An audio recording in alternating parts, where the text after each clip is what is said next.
சொல்லுங்களே, நீயே கத்து சொல்லுங்களே. மச்சான பாத்தீங்களா மலவாழ தோப்புக்குள்ளே?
களவு செய்ய கண்ணம் வச்சான், கண்ணம் வைக்க வந்த மச்சான், கண்ணத்துல கண்ணம் வச்சான்.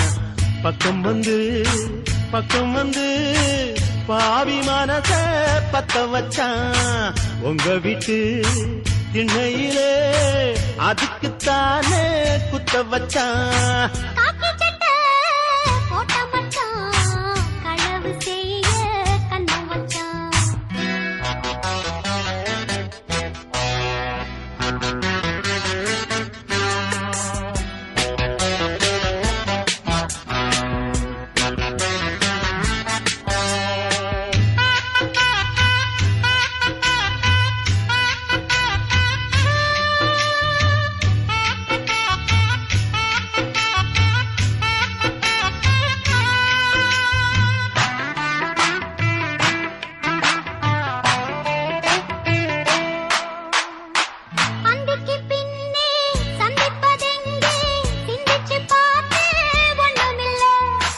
ஆத்துக்கு வடக்க ஐயப்பந்தோப்பு, அதுக்குள்ள வாடி யாரும் இல்லே.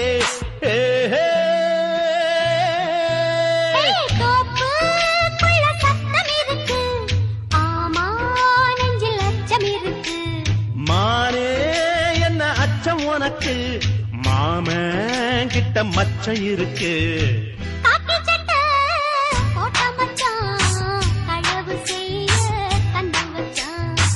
கண்ணம் வைக்க வந்த மச்சான், கண்ணத்துல கண்ணம் வச்சான்.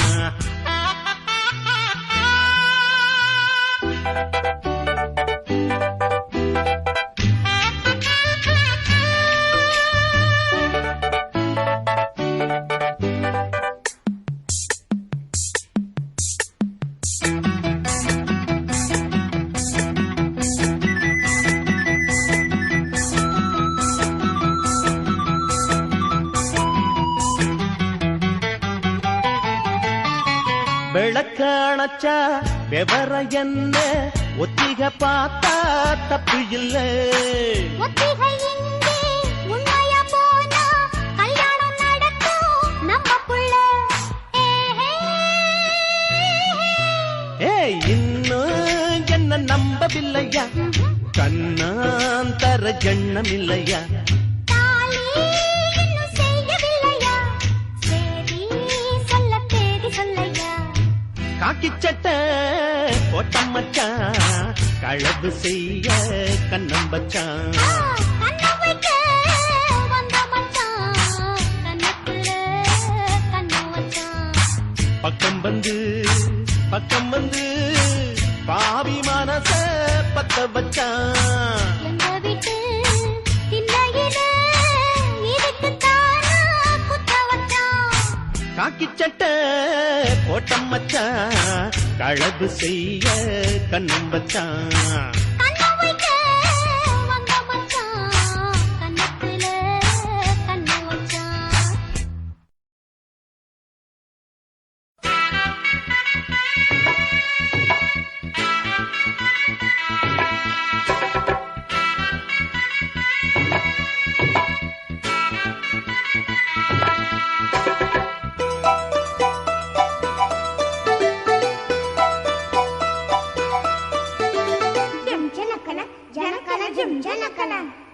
ஜும் ஜனக்கன ஜனக்கன ஜும் ஜனக்கன. ஆத்தாடி என்ன உடம்பு, அடி அங்கங்க பச்சை நரம்பு, ஐம்பொன்னால் செஞ்ச உடம்பு, அதில் அடையாளம் சின்ன தழும்பு, பூவாழ காலாக பொன்முங்கி தோளாக பூவாழ காலாக பொன்மூங்கி தோளாக. ஆத்தாடி என்ன உடம்பு, அடி அங்கங்க பச்சை நரம்பு, ஐம்பொன்னால் செஞ்ச உடம்பு, அதில் அடையாளம் சின்ன தழும்பு.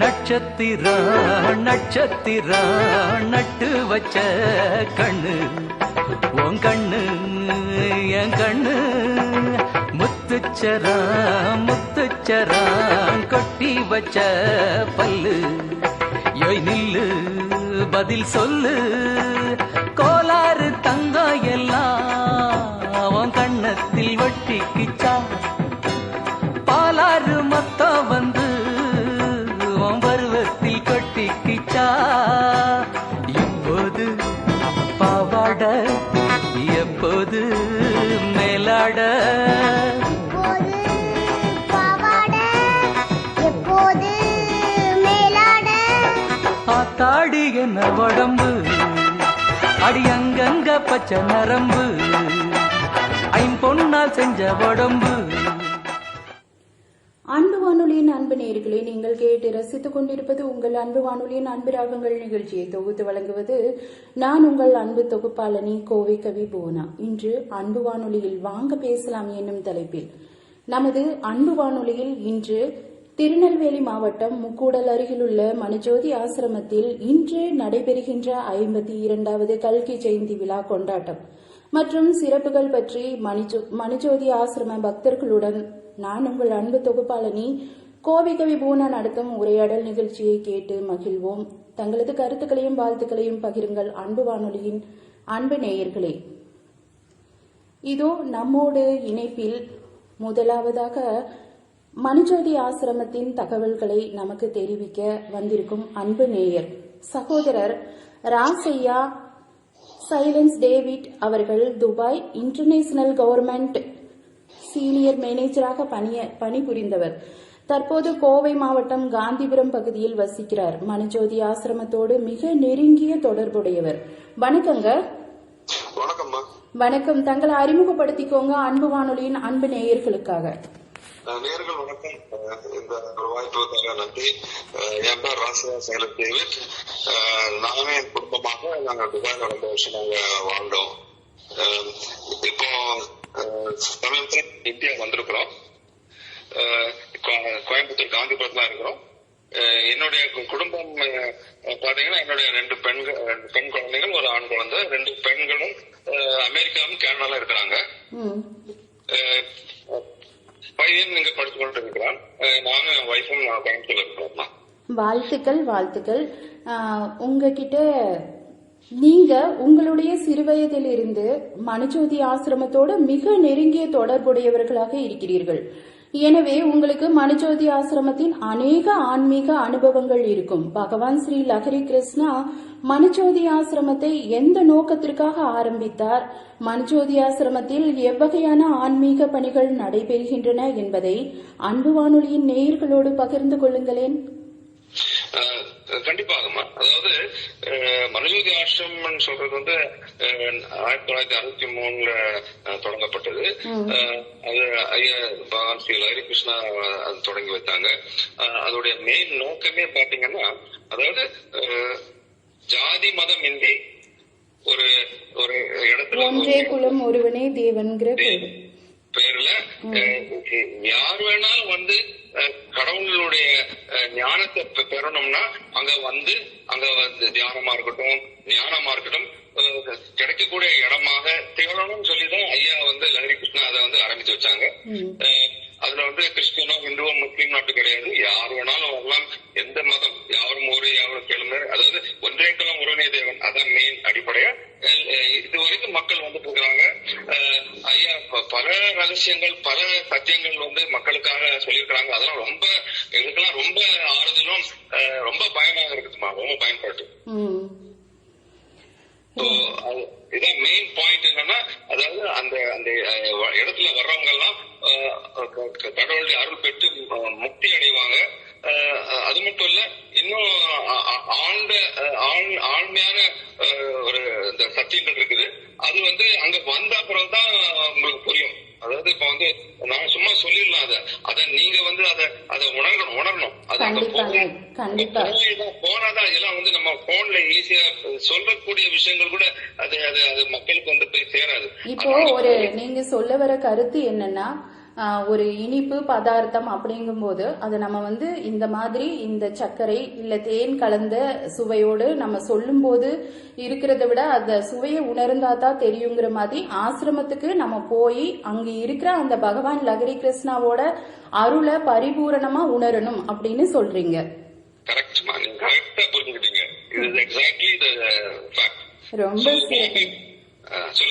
ரொம்ப சிறப்பு. 1963 ஸ்ரீமன் லஹரி கிருஷ்ணா பகவானால் இந்த ஆசிரமம் உருவாக்கப்பட்டதுங்களா? ஆசிரமத்தை பத்தி அழகா தெளிவா அந்த கடவுளோட அருளை எப்படி உணரணும் அப்படின்னா ஆசிரமத்துக்கு வந்து பாருங்க, அவரோட அருளை உணர்வோம் அப்படின்னு சொன்னீங்க. ஒரு வகையில பகவான் ஸ்ரீ லஹரி கிருஷ்ணா உங்களுக்கு உறவுக்காரர் அப்படின்னு கேள்விப்பட்டோம். அப்படி இருக்கும் பொழுது அவர்தான் கல்கி மகா அவதாரம் என்று நீங்கள் எப்படி உணர்ந்தீர்கள்னு தெரிஞ்சுக்கலாங்களா? கண்டிப்பா. அதாவது ஐயா லஹரி கிருஷ்ணா வந்து எங்க பெரியப்பா, அதாவது சொந்த அப்பாவுடைய மூத்த அண்ணன். நான் எப்போதும் ஆசிரமத்துக்கு சின்ன வயசுல இருந்தே வருவேன். ஐயா லஹரி கிருஷ்ணா வந்து நான் என் பெரியப்பாவும் தான் அந்த ஒரு உணர்வோட தான் நான் என்ன ரொம்ப அன்பா அரவணைப்பாங்க. எனக்கு அவர் தான் பகவான் எனக்கு தெரியாது அந்த வயசுல எல்லாம்.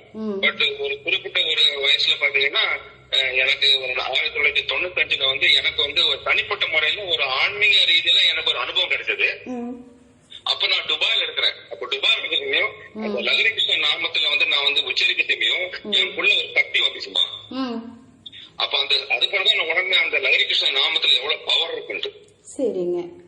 சோ அது வரைக்கும் எனக்கு தெரியாது. அது வரைக்கும் வந்து நான் வருவேன், ஆசிரமத்துக்கு வருவேன், நிறைய பக்தர்கள் வருவாங்க, ஐயா பேட்டி நிறைய சொல்லுவாங்க. ஆனா அவங்க அது சொல்றத கேட்கறதோட சரியா இருந்துச்சு.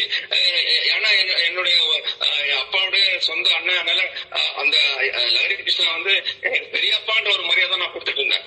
ஆனா 1995 பிறகு அந்த அவர் தான் வந்து எல்லாத்துக்கும் சிருஷ்டிகர்த்தா, அவருக்குள்ளதான் அந்த வந்து கடவுள் அந்த பரமாத்மா உள்ளுக்குதான் இருக்கிறாருன்ற வந்து எனக்கு அந்த அந்த சத்தியம் வந்து 1905 பிறகுதான் உணர்ந்தேன். ரொம்ப சிறப்புங்க.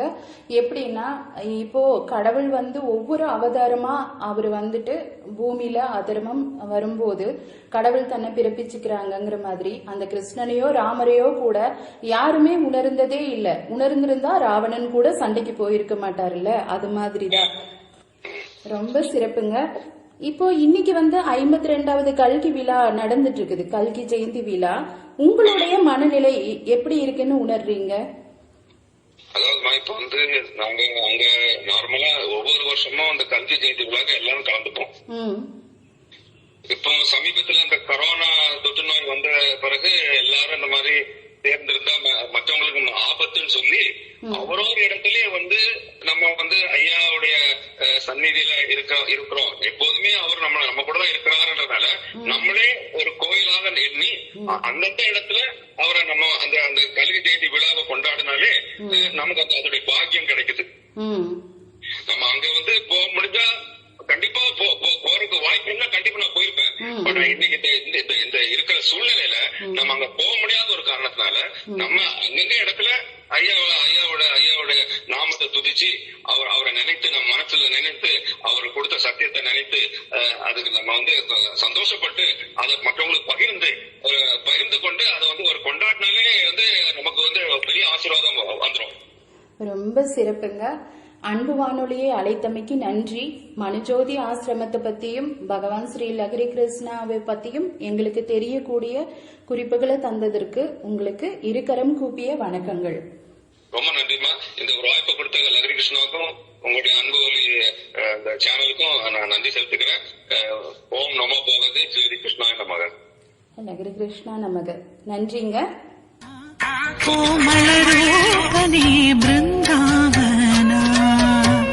கலியுக நாளிலே எளிமையான வடிவிலே மனிதர்கள் நடுவிலே மகிமை செய்யும் விதத்திலே, கலியுக நாளிலே எளிமையான வடிவிலே மனிதர்கள் நடுவிலே மகிமை செய்யும் விதத்திலே இறங்கி வந்தவனே ஸ்ரீலஹரி கிருஷ்ணானின் இயக்கம் யாரறிவா ஸ்ரீலஹரி கிருஷ்ணா. ಶ್ಯಾಮಳ ವರ್ಣನೆ ನಾರಾಯಣ ಕೋಮಳ ರೂಪನೆ ಬೃಂದಾವನ.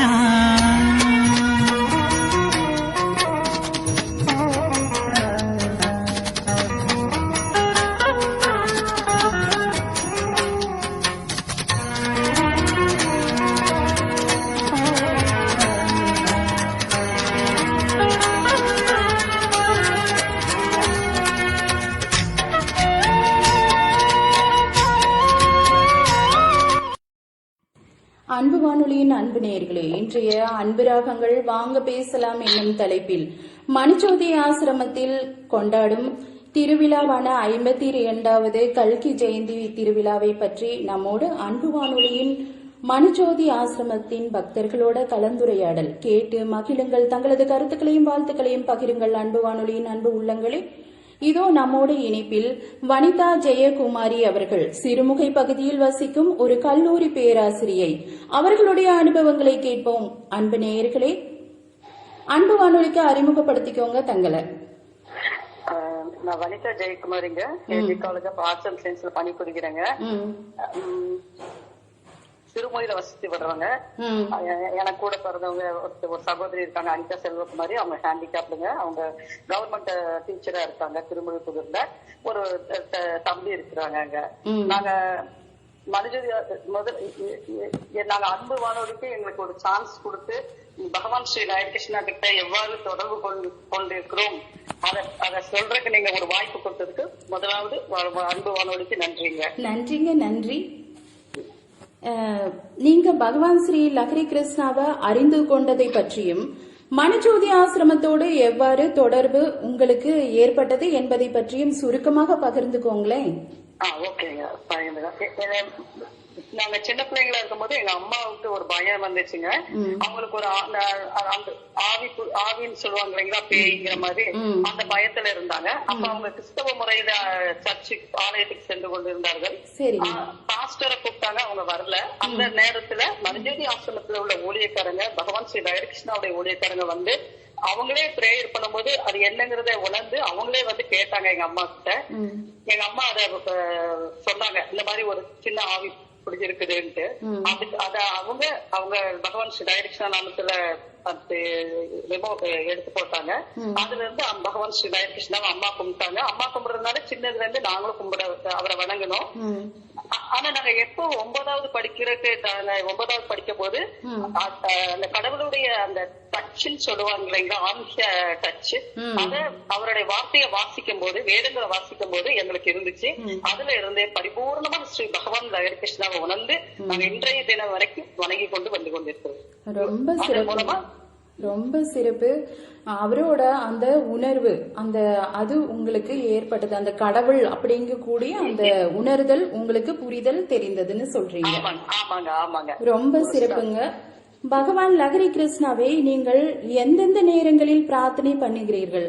அது நீங்கள் வைக்கும் முக்கியமான அந்த பிரார்த்தனையில வைக்கக்கூடிய முக்கியமான வேண்டுதல் என்னவா இருக்கும்? பகவான் ஸ்ரீ ஹரிகிருஷ்ணா அவர் எங்களுக்கு கொடுக்கப்பட்ட பிரார்த்தனை நேரங்களை நாங்க தவறாமல் பிரார்த்தனை பண்ணுவாங்க. காலை 5 to 6, மாலை 6 to 7. எங்களுக்கு அவங்க செயின் பிரேயர்னு ஒரு டைம் கொடுத்திருக்காங்க. எங்களுக்கு ஒதுக்கப்பட்ட டைம் வந்து 8 to 9 இரவு. அந்த நேரங்கள்ல பிரார்த்தனை நாங்க கண்டிப்பாக பண்ணுவோம். அது உலகம் முழுவதும் எல்லா பக்தர்களுக்கும் ஒவ்வொரு விதமான டைம் கொடுத்திருக்காங்க செயின் பிரேயருங்கிறத. அவங்க வீட்டுல இருந்து அவங்க பண்ணுவாங்க. அது போக நாங்க எல்லா நேரங்களையும் எங்களுக்கு எப்பமெல்லாம் பகவான் ஸ்ரீ ஹரிகிருஷ்ணாவை உணர்ந்து சந்தோஷப்படுறோமோ அந்த வேலைகள் இதெல்லாம் அவரை நாங்கள் பிரார்த்தனை பண்ணுவோம். ஏன்னா படைத்தான் படைப்பெல்லாம் மனுவுக்காய், மனுவை படைத்தான் தன்னை வணங்குவதற்காய். இறைவனை நம்ம வணங்குவதற்கு நேர காலங்கள் எல்லாம் தேவையில்லை. எப்பமெல்லாம் நம்ம நினைக்கிறோமோ அப்பமெல்லாம் வணங்கலாம்னு சொல்லி நாங்க பிரார்த்தனை பண்ணுவாங்க. 2வது கேள்வி, நீங்க பிரார்த்தனை என்னவா இருக்கும், வேண்டுதல் என்னவா இருக்கும் அந்த பகவான் ஸ்ரீ ஹரி கிருஷ்ணாவிடம்? இப்ப நீங்க பைபிள்ல பாத்தீங்கன்னு வைங்களேன், கிறிஸ்துவோட இருக்கிற சிந்தையே உங்களில் இருக்க கடவுள்னு சொல்லி இருக்கிறாங்க. அப்படி பகவானுடைய சிந்தை நம்ம கிட்ட இருக்கணும். சோ பகவான் கிட்டயே அர்ப்பணித்து விடுவது நல்லது. அனுதினமும் என்னை வழிநடத்தும் பகவானே ஸ்ரீ ஹரிகிருஷ்ணா நாராயணா, நீரே எங்களை காத்து வரணும் அப்படின்னு சொல்லி பிரார்த்தனை பண்ணுவோம்.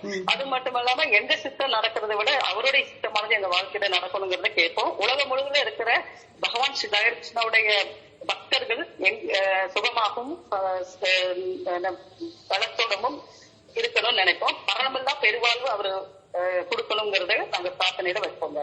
ரொம்ப சிறப்புங்க. நீங்க இப்ப சொல்லிட்டு இருக்கும்போது செயின் பிரேயர்னு சொன்னீங்க, சங்கிலி ஜபம் அப்படிங்கிறது.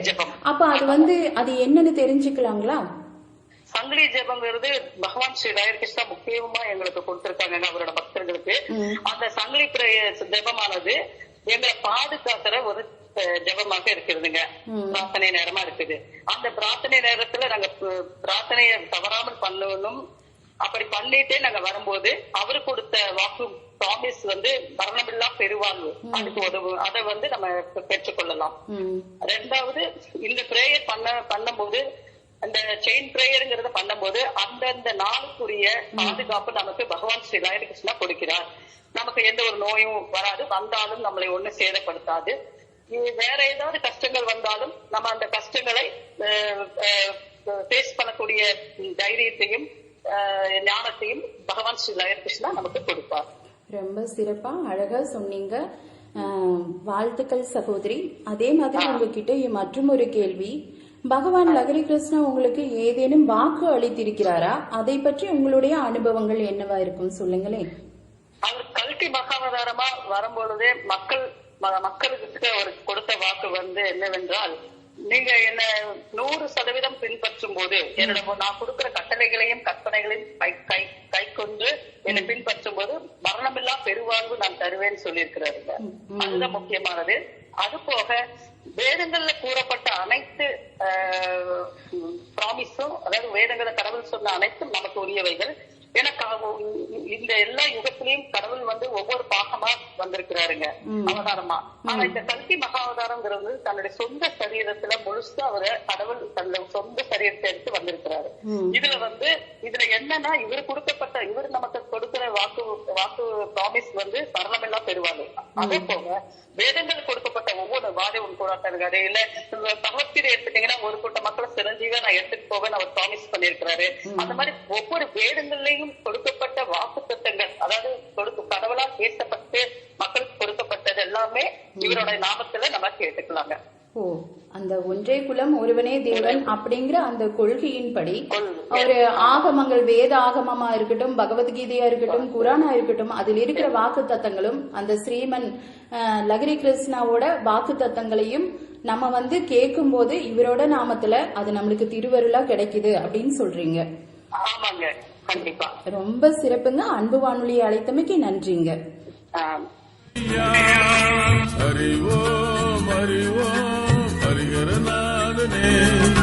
ஜெயமே ஜெயமே ஜெய ஜெயநாதனே, ஜெகநாத சுந்தரநாத மங்களநாயகா, ஸ்ரீயோதில் ஸ்ரீகேச ஸ்ரீலரி கிருஷ்ணய்யா.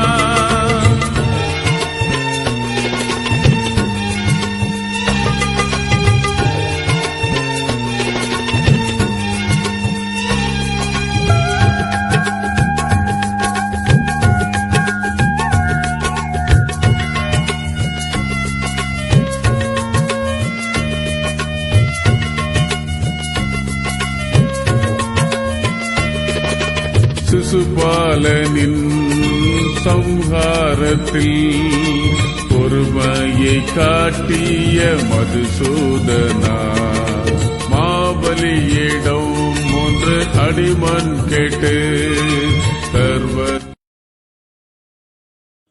அன்பு வானொலியின் அன்பு நேயர்களே, இன்றைய அன்பு ராகங்கள் வாங்க பேசலாம் என்னும் நிகழ்ச்சியில் நமது அன்பு வானொலியின் அன்பு ராகங்களில் இன்று சிறப்பு நிகழ்ச்சியாக 52வது கல்கி ஜெயந்தி விழாவை கொண்டாடும் மனுஜோதி ஆசிரமத்தை குறித்து அரிய தகவல்களை நமக்கு மனுஜோதி ஆசிரமத்தின் பக்தர்கள் தந்து கொண்டிருக்கிறார்கள். கேளுங்கள், கேட்டு தங்களது கருத்துக்களையும் வாழ்த்துக்களையும் பகிருங்கள். அன்பு வானொலியின் அன்பு உள்ளங்களே, இதோ நம்மோட இணைப்பில் பாலன் அவர்கள் கோவை வெள்ளக்கிணறு பகுதியில் வசிக்கிறார். மிக எளிமையான மனிதர், இருந்தாலும் பகவான் ஸ்ரீ லகரி கிருஷ்ணாவின் தீவிரமான பக்தர் இவர். வணக்கங்க. வணக்கங்க. அன்பு வானொலியின் நண்பர்களுக்கு எங்களுடைய வணக்கம். வணக்கங்க. தங்களை அறிமுகப்படுத்திக்கோங்க அன்பு வானொலியின் அன்பு நேயர்களோடு. சரிங்க. உங்க பெயர் என்ன, எங்க இருக்கீங்க? என் பெயர் பால்ராஜுங்க. வெள்ளக்கிணறு பகுதியில் இருக்கிறோங்க. சரிங்க. உங்களுக்கான கேள்வி, கல்கி ஜெயந்தி விழாவிற்கு எத்தனை வருடங்களாக மனுஜோதி ஆசிரமத்துக்கு நீங்க சென்று கொண்டிருக்கிறீர்கள்னு தெரிஞ்சுக்கலாங்களா? தெரிஞ்சுக்கலாங்க. நான் கடந்த 35 வருடங்களாக இந்த மனுஜோதி ஆசிரமத்துக்கு போயிட்டு இருக்கிறேங்க. 35 வருடங்களா மனுஜோதி ஆசிரமத்துல அந்த திருவிழாக்கள் எல்லா விழாக்களையும் கலந்துப்பீங்களா? ஆமாங்க, எல்லா விழாக்களையும் நாங்க கலந்துக்குவோம்.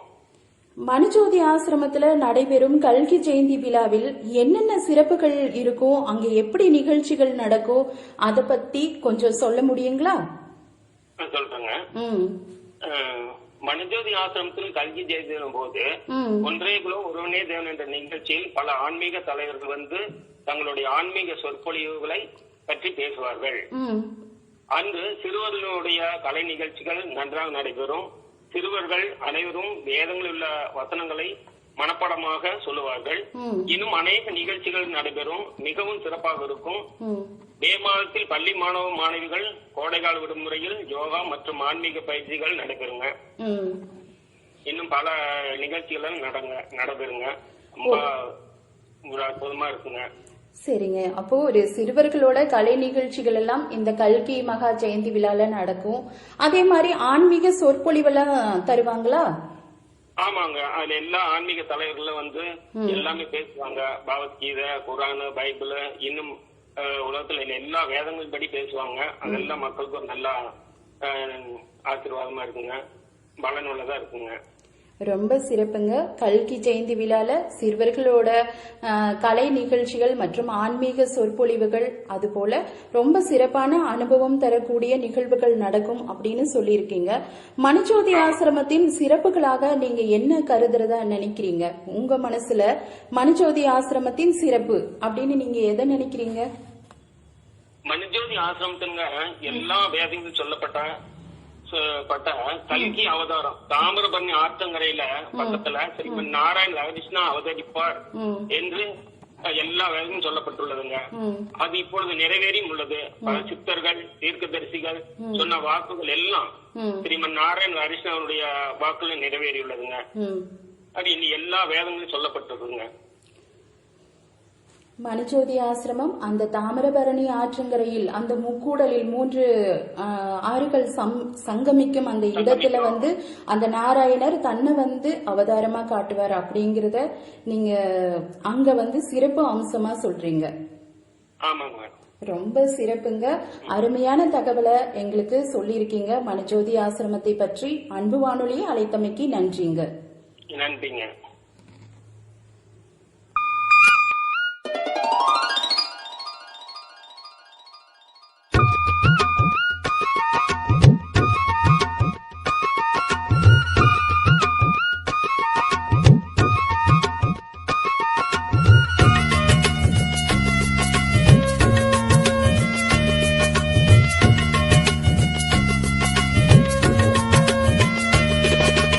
அறிவோம் அறிவோம் ஹரிகரநாதனே ஜெயமே ஜெயமே ஜெய ஜெயநாதனே ஜெகநாத சுந்தரநாத மங்களநாயகா ஸ்ரீயோதி ஸ்ரீகேச ஸ்ரீலரி கிருஷ்ணய்யா அறிவோம் அறிவோம் ஹரிகரநாதனே ஜெயமே ஜெயமே ஜெய ஜெயநாதனே ஜெகநாத சுந்தரநாத மங்களநாயகா ஸ்ரீயோதி ஸ்ரீகேச ஸ்ரீலரி கிருஷ்ணய்யா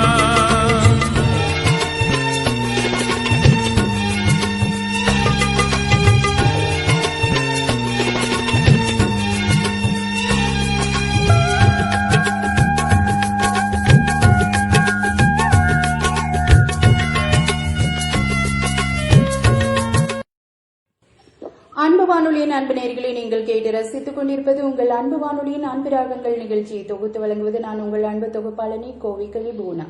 இன்று அன்பு வானொலியில் மனுஜோதி ஆசிரமத்தையும் ஆசிரமத்தில் 52வது கல்கி ஜெயந்தி விழாவின் நிகழ்வுகளை குறித்தும் அன்பு வானொலியின் அன்பு ராகங்களில் மனுஜோதி ஆசிரமத்தின் பக்தர்களின் கலந்துரையாடலோடு இன்றைய நிகழ்ச்சி. மனுஜோதி ஆசிரமத்தின் இன்றைய நிகழ்ச்சிக்கு அன்பு வானொலியின் அன்பு நேயர்களும் அன்பு ராகங்களின் அன்பு உள்ளங்களும் வாழ்த்துக்களை தெரிவித்த வண்ணமே இருக்கிறார். அன்பு வானொலியின் வாழ்த்துக்களை தெரிவித்த அன்பு உள்ளங்கள் அனைவருக்கும் கோவிக்கவி புவனாவின் நன்றிங்க. இதோ நம்மோடு இணைப்பில் சகோதரர் அருள்மொழி அவர்கள். கோவை மாவட்டம் நேரு நகரை சேர்ந்தவர். இவர் ஒரு ஆசிரியர், ஆங்கில புலமை மிக்கவர். வணக்கங்க. வணக்கம். வணக்கம் மேடம். அன்பு வானொலிக்கு அறிமுகப்படுத்திக்கோங்க தங்களை. நானு என்னுடைய பெயர் அருள்மொழிங்க. நான் ஆங்கில பட்டதாரி ஆசிரியராக பணியாற்றிட்டு இருக்கிறேன். அவனாச்சி புதுப்பாளையங்கிற ஸ்கூல்ல நடுநிலை பள்ளியில நான் ஆசிரியராக பணியாற்றி கொண்டிருக்கிறேன். இந்த பள்ளியில நான் சேர்ந்து இப்போ ஒரு 11 வருடமாக பணியாற்றி கொண்டிருக்கிறேன். சரிங்க. அதற்கு முன்னதாக நான் 1972 இருந்து நான் இந்த மனுஜோதி ஆசிரமத்தோடு தொடர்பில் இருக்கிறேன். 1972ஆம் ஆண்டில் இருந்து?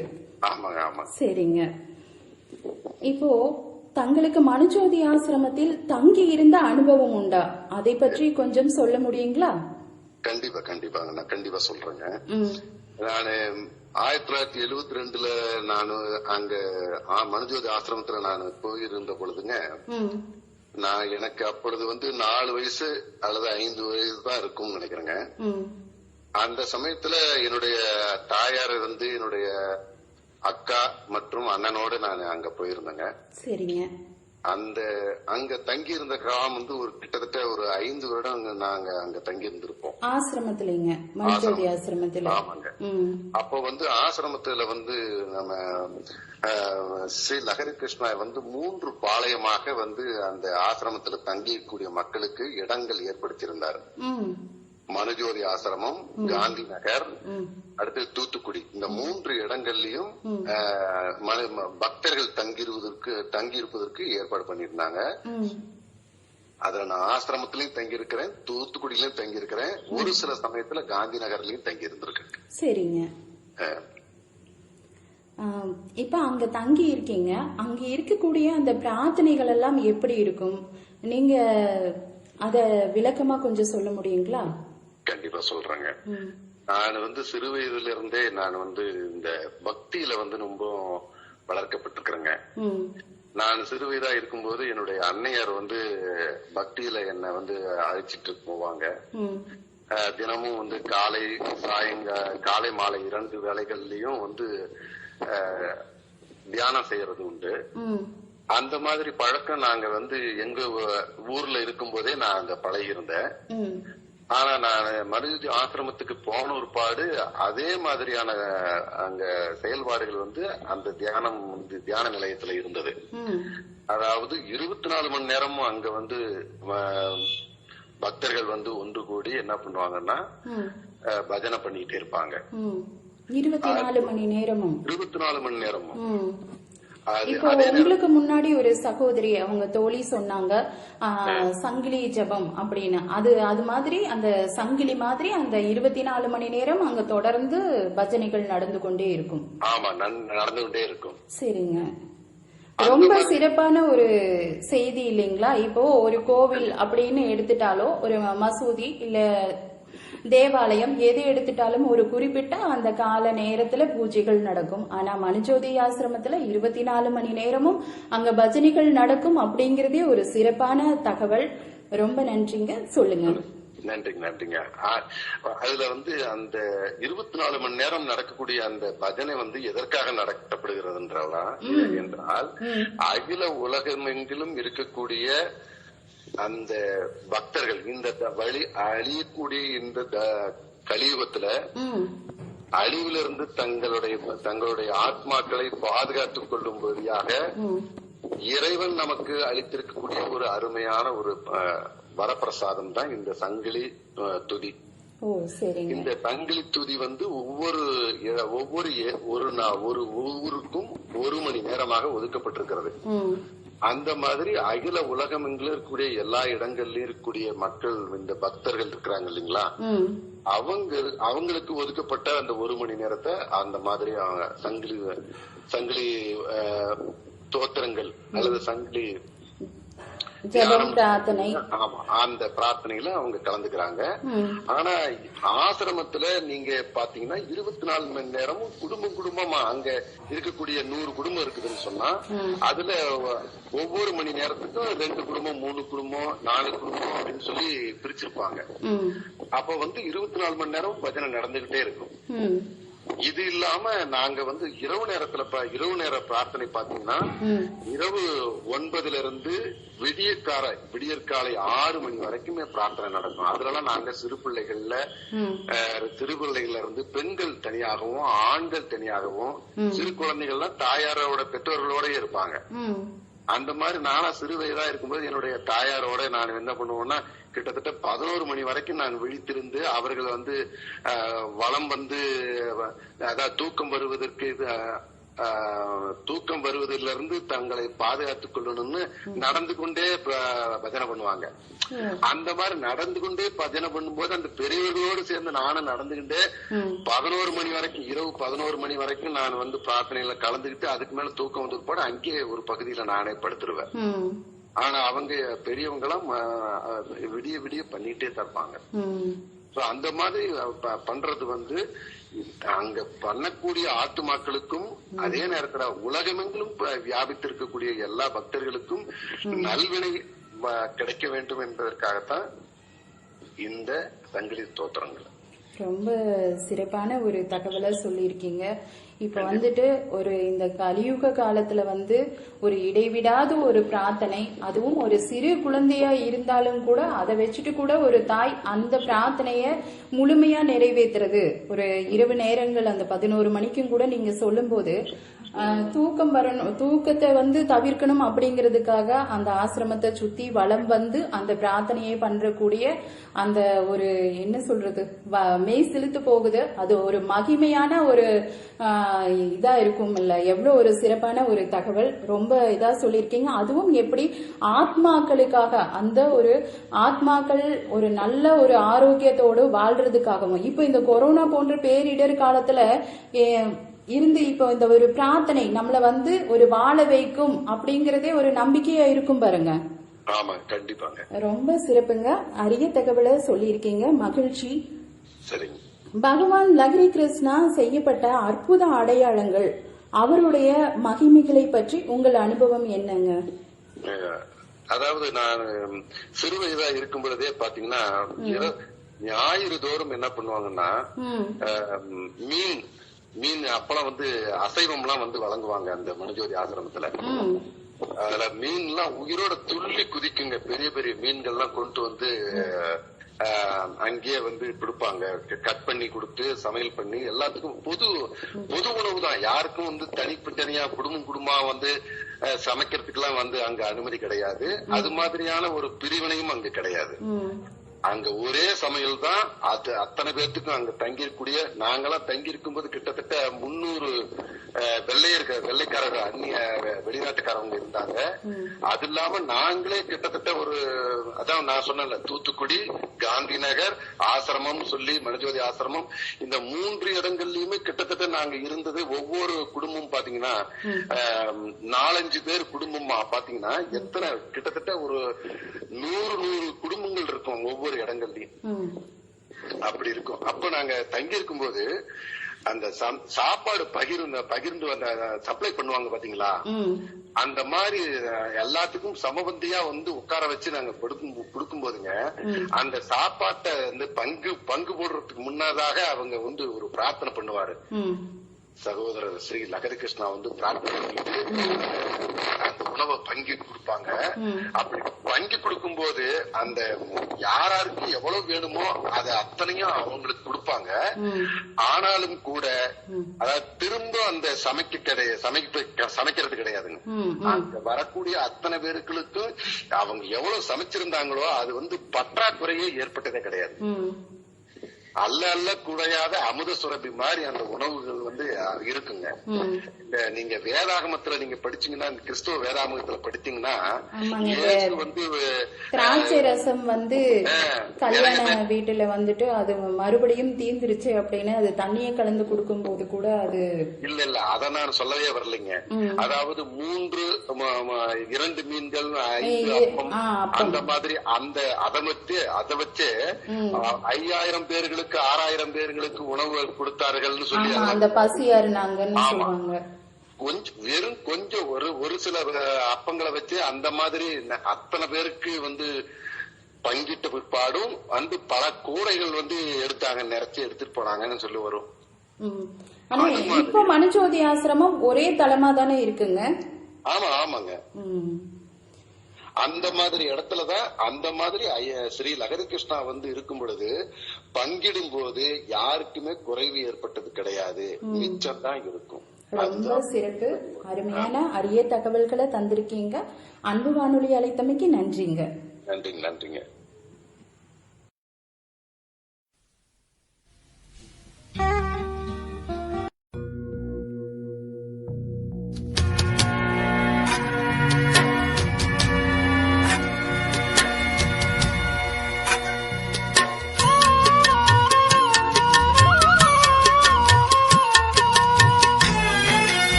श्यामलवर्णने नारायणा कोमलरूपने बृन्दावना श्यामलवर्णने नारायणा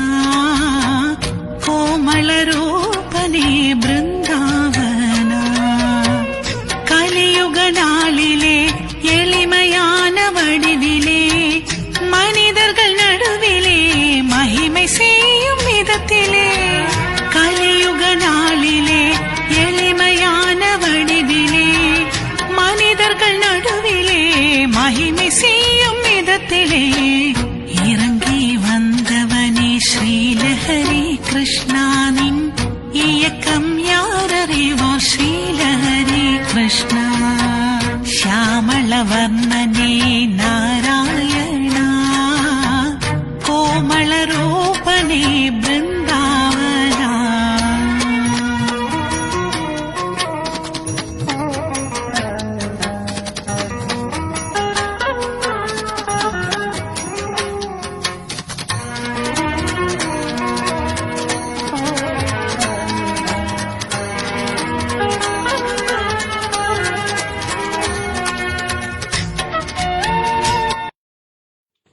அன்பு வானொலியின் அன்பு நேயர்களே, இன்றைய அன்பு ராகங்கள் வாங்க பேசலாம் என்னும் தலைப்பில் சிறப்பு நிகழ்ச்சியாக 52வது கல்கி ஜெயந்தி விழா மனுஜோதி ஆசிரமத்தில் நடைபெறும் விழாவை பற்றியும் மனுஜோதி ஆசிரமத்தின் அரிய தகவல்களை பற்றியும் கேட்டு மகிழ்ந்து கொண்டிருக்கிறோம். இதோ நம்மோடு இணைப்பில் வின்சென்ட் அவர்கள் மாதப்பூரை சேர்ந்தவர், சிறந்த தையற் கலைஞராக இருக்கிறார்.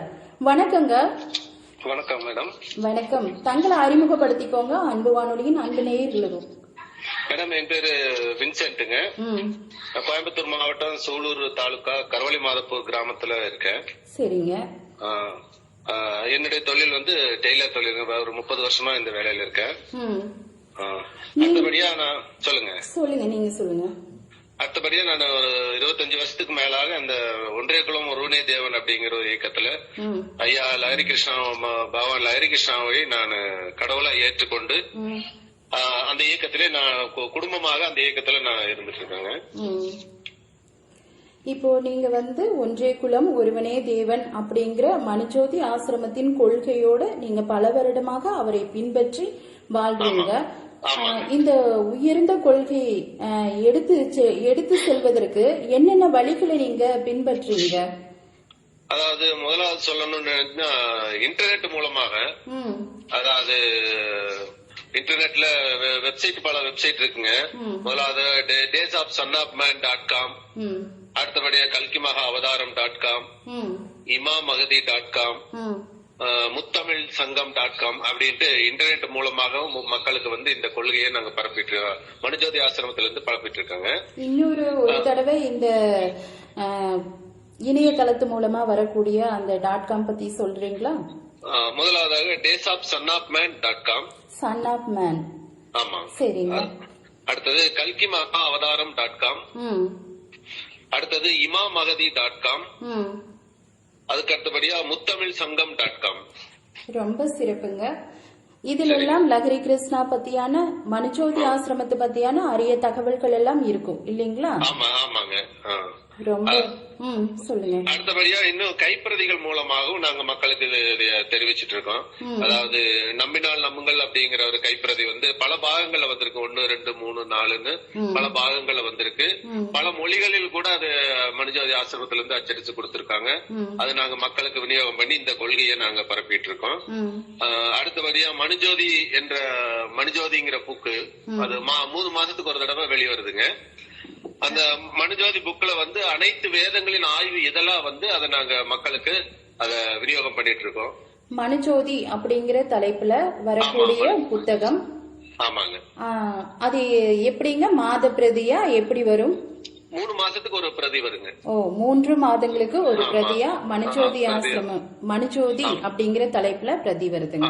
ஆமா, அது அனைத்து வேதங்களின் ஆய்வு இதழ் அப்படிங்கிற இதுல வருது. அதுல எல்லா வேதங்களை பற்றியும் தீர்க்கதரிசிகள் சொன்ன காரியங்களை பற்றியும் அதுல கொடுக்கறாங்க. ஒவ்வொரு இதுலயுமே அது இலவசமாக நான் மக்களுக்கு விநியோகிக்கப்படுகிறதுங்க. மனுஜோதி ஆசிரமத்தின் மூலம் இலவசமாக தராங்க. ஆமாங்க. எப்படிங்க, ஒரு நானும் ஒரு கவிஞரா இருந்துட்டு ஒரு புத்தகம் போடுறதுக்கான எவ்வளவு செலவுகள் இருக்கும், அதுல எவ்வளவு வேலைகள் இருக்கும், அச்சு பிழை பார்க்கறதுல இருந்து அதோட எவ்வளவு ஒரு நிகழ்வுகள் இருக்கும். ஆனா முற்றிலும் இலவசமாக தராங்க. ஆமாங்க, அது முற்றிலும் இலவசமாகத்தான் மக்களுக்கு கொடுக்கறாங்க. ரொம்ப ரொம்ப சிறப்புங்க. வாழ்த்துக்கள். சொல்லுங்க. அடுத்தபடியா இது டெலிவிஷன் மூலமாகவும் மக்களுக்கு தெரியப்படுத்துறோம். வானொலி மற்றும் எஃப்எம், இப்பொழுது இந்த அன்பு எஃப்எம் மூலமா கூட இந்த செய்தியானது வெளியே போயிட்டு இருக்கிறது. அது அதற்காகவும் கூட நாம அன்பு எப்பமும் கூட நாங்க லஹரி கிருஷ்ணாவுடைய நாமத்துல வாழ்த்து நன்றிகளை கூட இப்ப நான் தெரிவிச்சுக்கிறேன். நன்றிங்க, நன்றி. சரிங்க, பரவாயில்லைங்க. இணையதளத்திலையும் கூட மக்கள் இனி பார்வையிடுவாங்க கண்டிப்பா. ஏன்னா ஒரு கடவுள் ஒன்றே குலம் ஒருவனே தேவன் இப்ப இருக்கக்கூடிய இந்த நிலைமையில என்னோட மதம் இது, என்னோட கடவுள் இது அப்படிங்கறது இல்லாம நாம எல்லாரும் ஒரே மனிதர்கள், ஒரே கடவுளின் கீழே அங்க போறப்ப அந்த ஆசிரமத்துல இப்ப எல்லாரும் சொன்னதை பார்க்கும்போது நம்ம எந்த மதத்தினரா இருந்தாலும் சரி, எந்த ஜாதி சமயமா இருந்தாலும் சரி, அந்த மனுஜோதி ஆசிரமத்துல 3 வேதங்களுக்கான செய்திகளும் அந்த லஹரி கிருஷ்ணா தந்த அரிய பொக்கிசமான அவரோட வாயினால சொல்லப்பட்ட அந்த வார்த்தைகளும் நம்மளுக்கெல்லாம் வேதங்களோட தேவர்களோட ஒரு வாக்கா கிடைக்குது அப்படிங்கறதும் இது பத்தி தெரிஞ்சுக்கிறதுக்காகவே மனுஜோதி ஆசிரமம் எல்லோரும் போங்க. அந்த அவர் முதல்ல பேசினாருல்ல, அவரு சொன்ன மாதிரி அந்த உணர்வுகளை உணரணும் அப்படின்னா மனுஜோதி போகணும், இப்பவே புறப்படணும் அப்படிங்கிற ஆர்வம் தான் வருது. ரொம்ப மகிழ்ச்சிங்க.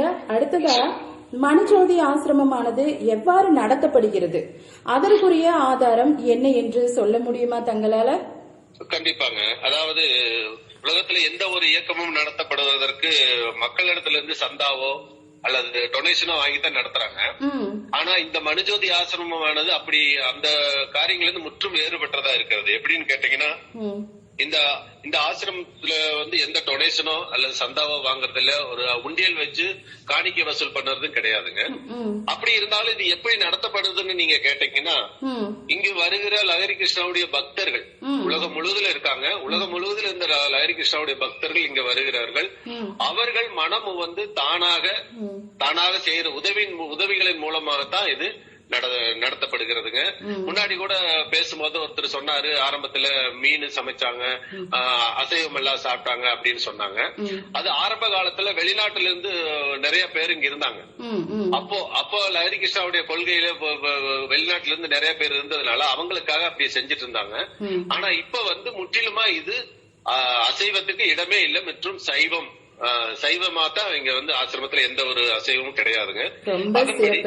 ஆமா, அப்படி நடத்தப்படுதுங்க. அப்புறம் அந்த லஹரி கிருஷ்ணா பக்தர்கள் கொடுக்கிற சிறிய உதவிகள் மூலமாக இந்த புத்தகங்கள் எல்லாம் அச்சிடப்படுவதற்காகவும் இதர காரியங்கள் எல்லாம் செய்வதற்கு செய்யப்படுதுங்க.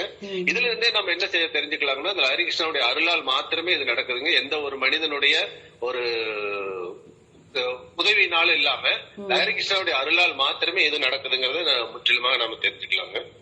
ரொம்ப சிறப்புங்க. நீங்க சொல்லக்கூடிய இந்த தகவல்களை கேட்கும் போது மெய் சிலிர்த்து போகுது.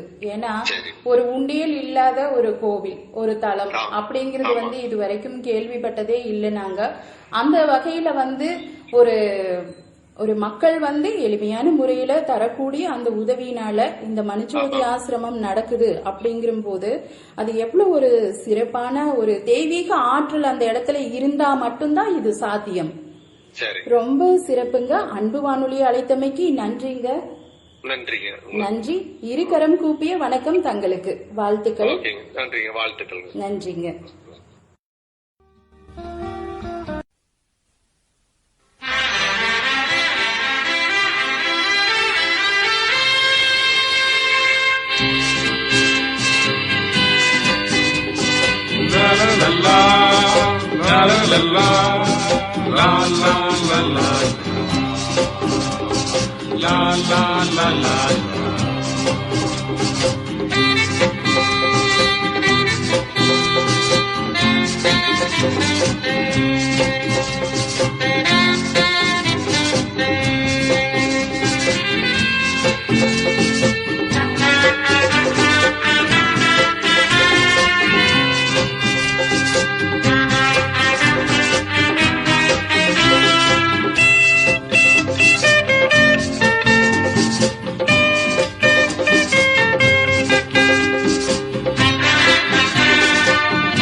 ஜாதிகளே சகல சிருஷ்டிகளே தேவனை துதித்திடுவோம்.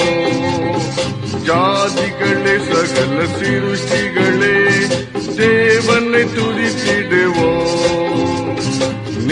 நித்தியமான சுவிசேஷத்தின் காலம் நிறைவேறிட்டே.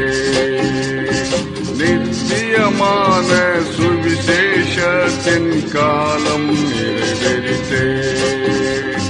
ஜாதிகளே சகல சிருஷ்டிகளே தேவனை துதித்திடுவோம். ஜாதிகளே சகல சிருஷ்டிகளே தேவனை துதித்திடுவோம். நித்தியமான சுவிசேஷத்தின் காலம் நிறைவேறிட்டே. நித்தியமான சுவிசேஷத்தின் காலம் நிறைவேறிட்டே. லா லா லா லா லா லா லா லா லா லா லா லா.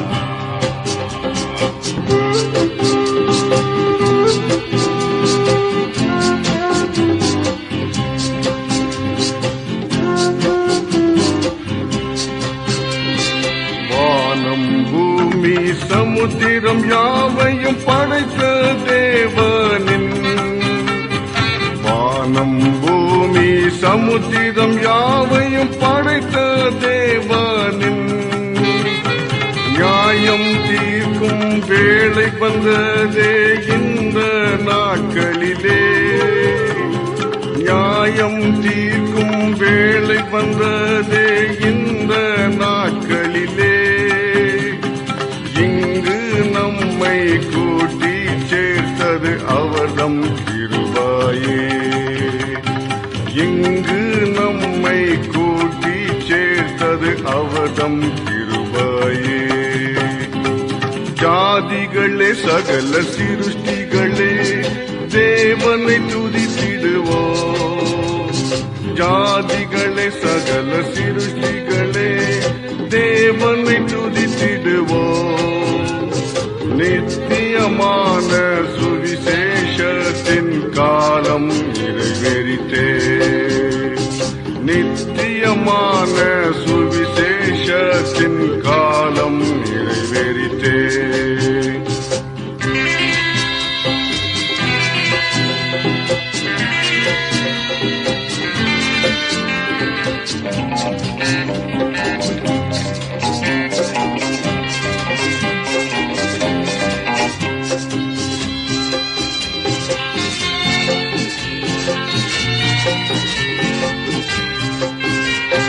நினிவே நாட்களில் நடந்த அந்த மீட்பின் அதிசயமே.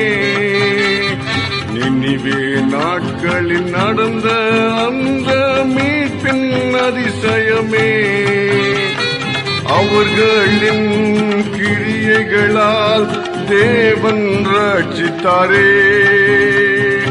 அவர்களின் கிரியைகளால் தேவன் ரட்சித்தாரே.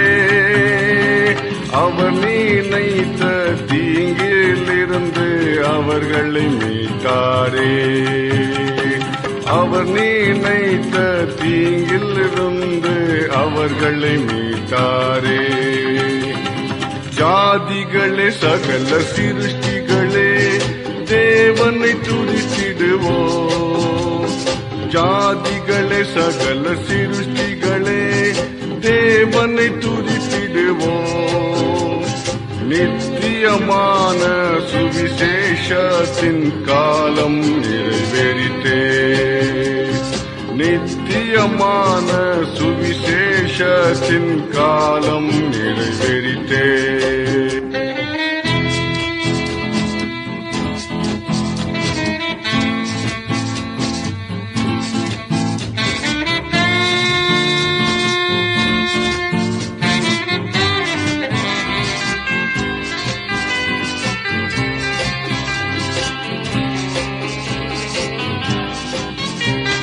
சகல ஜனங்களே பயத்துடன் நாம் எல்லாரும் பாடிடுவோம். சகல ஜனங்களே பயத்துடன் நாம் எல்லாரும் பாடிடுவோம். சேவிப்போம் முழு மனதால் சர்வ சிருஷ்டிகரை. சேவிப்போம் முழு மனதால் சர்வ சிருஷ்டிகரை அல்லேலூயா கர்த்தரை துதியுங்கள் ஜீவராசிகளே அல்லேலூயா கர்த்தரை துதியுங்கள் ஜீவராசிகளே ஜாதிகளே சகல சிருஷ்டிகளே தேவனை துதித்திடுவோம் ஜாதிகளே சகல சிருஷ்டிகளே தேவனை துதித்திடுவோம் நித்தியமான சுவிசேஷத்தின் காலம் நிறைவேறித்தே நித்தியமான சுவிசேஷத்தின் காலம் நிறைவேறித்தே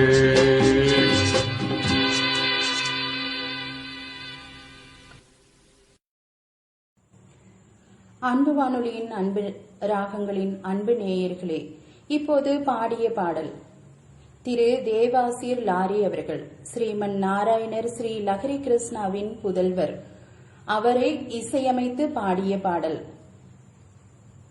அவர் தந்த சொற்பொழிவை கேட்டு மாறாத உள்ளங்களும்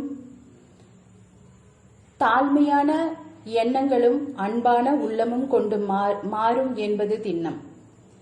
அவர் இசையமைத்து பாடிய அந்த பாடலில் ஜாதிகளே சகல சிருஷ்டிகளே, சகல இந்த உலகத்தில் வாழும் அனைத்து உயிரினங்களும் உயிர்களும் தேவனை தொழ வேண்டும் என்று அவர் பாடிய அந்த பாடம் நமக்கெல்லாம் ஒரு பாடமாக அமைகிறது.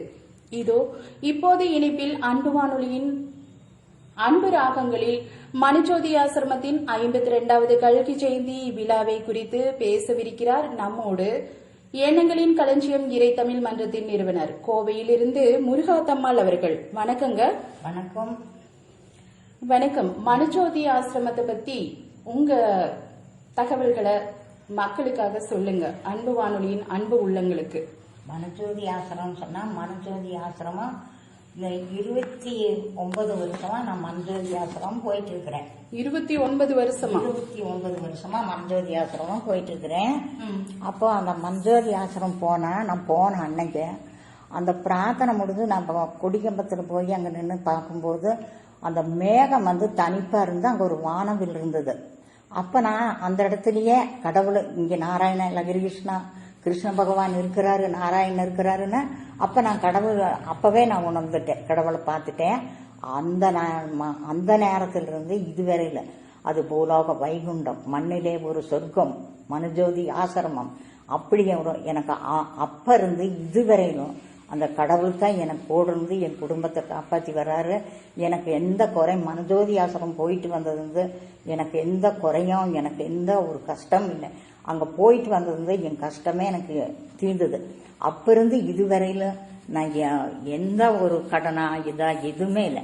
அவர் நான் கடன் வாங்காம என்னை வழி நடத்திட்டு இருக்கிறாரு. அண்ணிலிருந்து இதுவரையிலும் எனக்கு 16 செல்வம் கொடுத்திருக்கிறாரு. செல்வம்னா நகை நட்டு காசு பணம் அது இல்லை, என் உடம்பு ஆரோக்கியம், எனக்கு மருமக்க பேர குழந்தைக, கொள்ளு பேரன் கொள்ளு பேத்தி இத்தனையும் கடவுள் கொடுத்தது தான் எனக்கு. நான் ரொம்ப சீரும் சிறப்பா ரொம்ப நல்லா இருக்கிறேன்.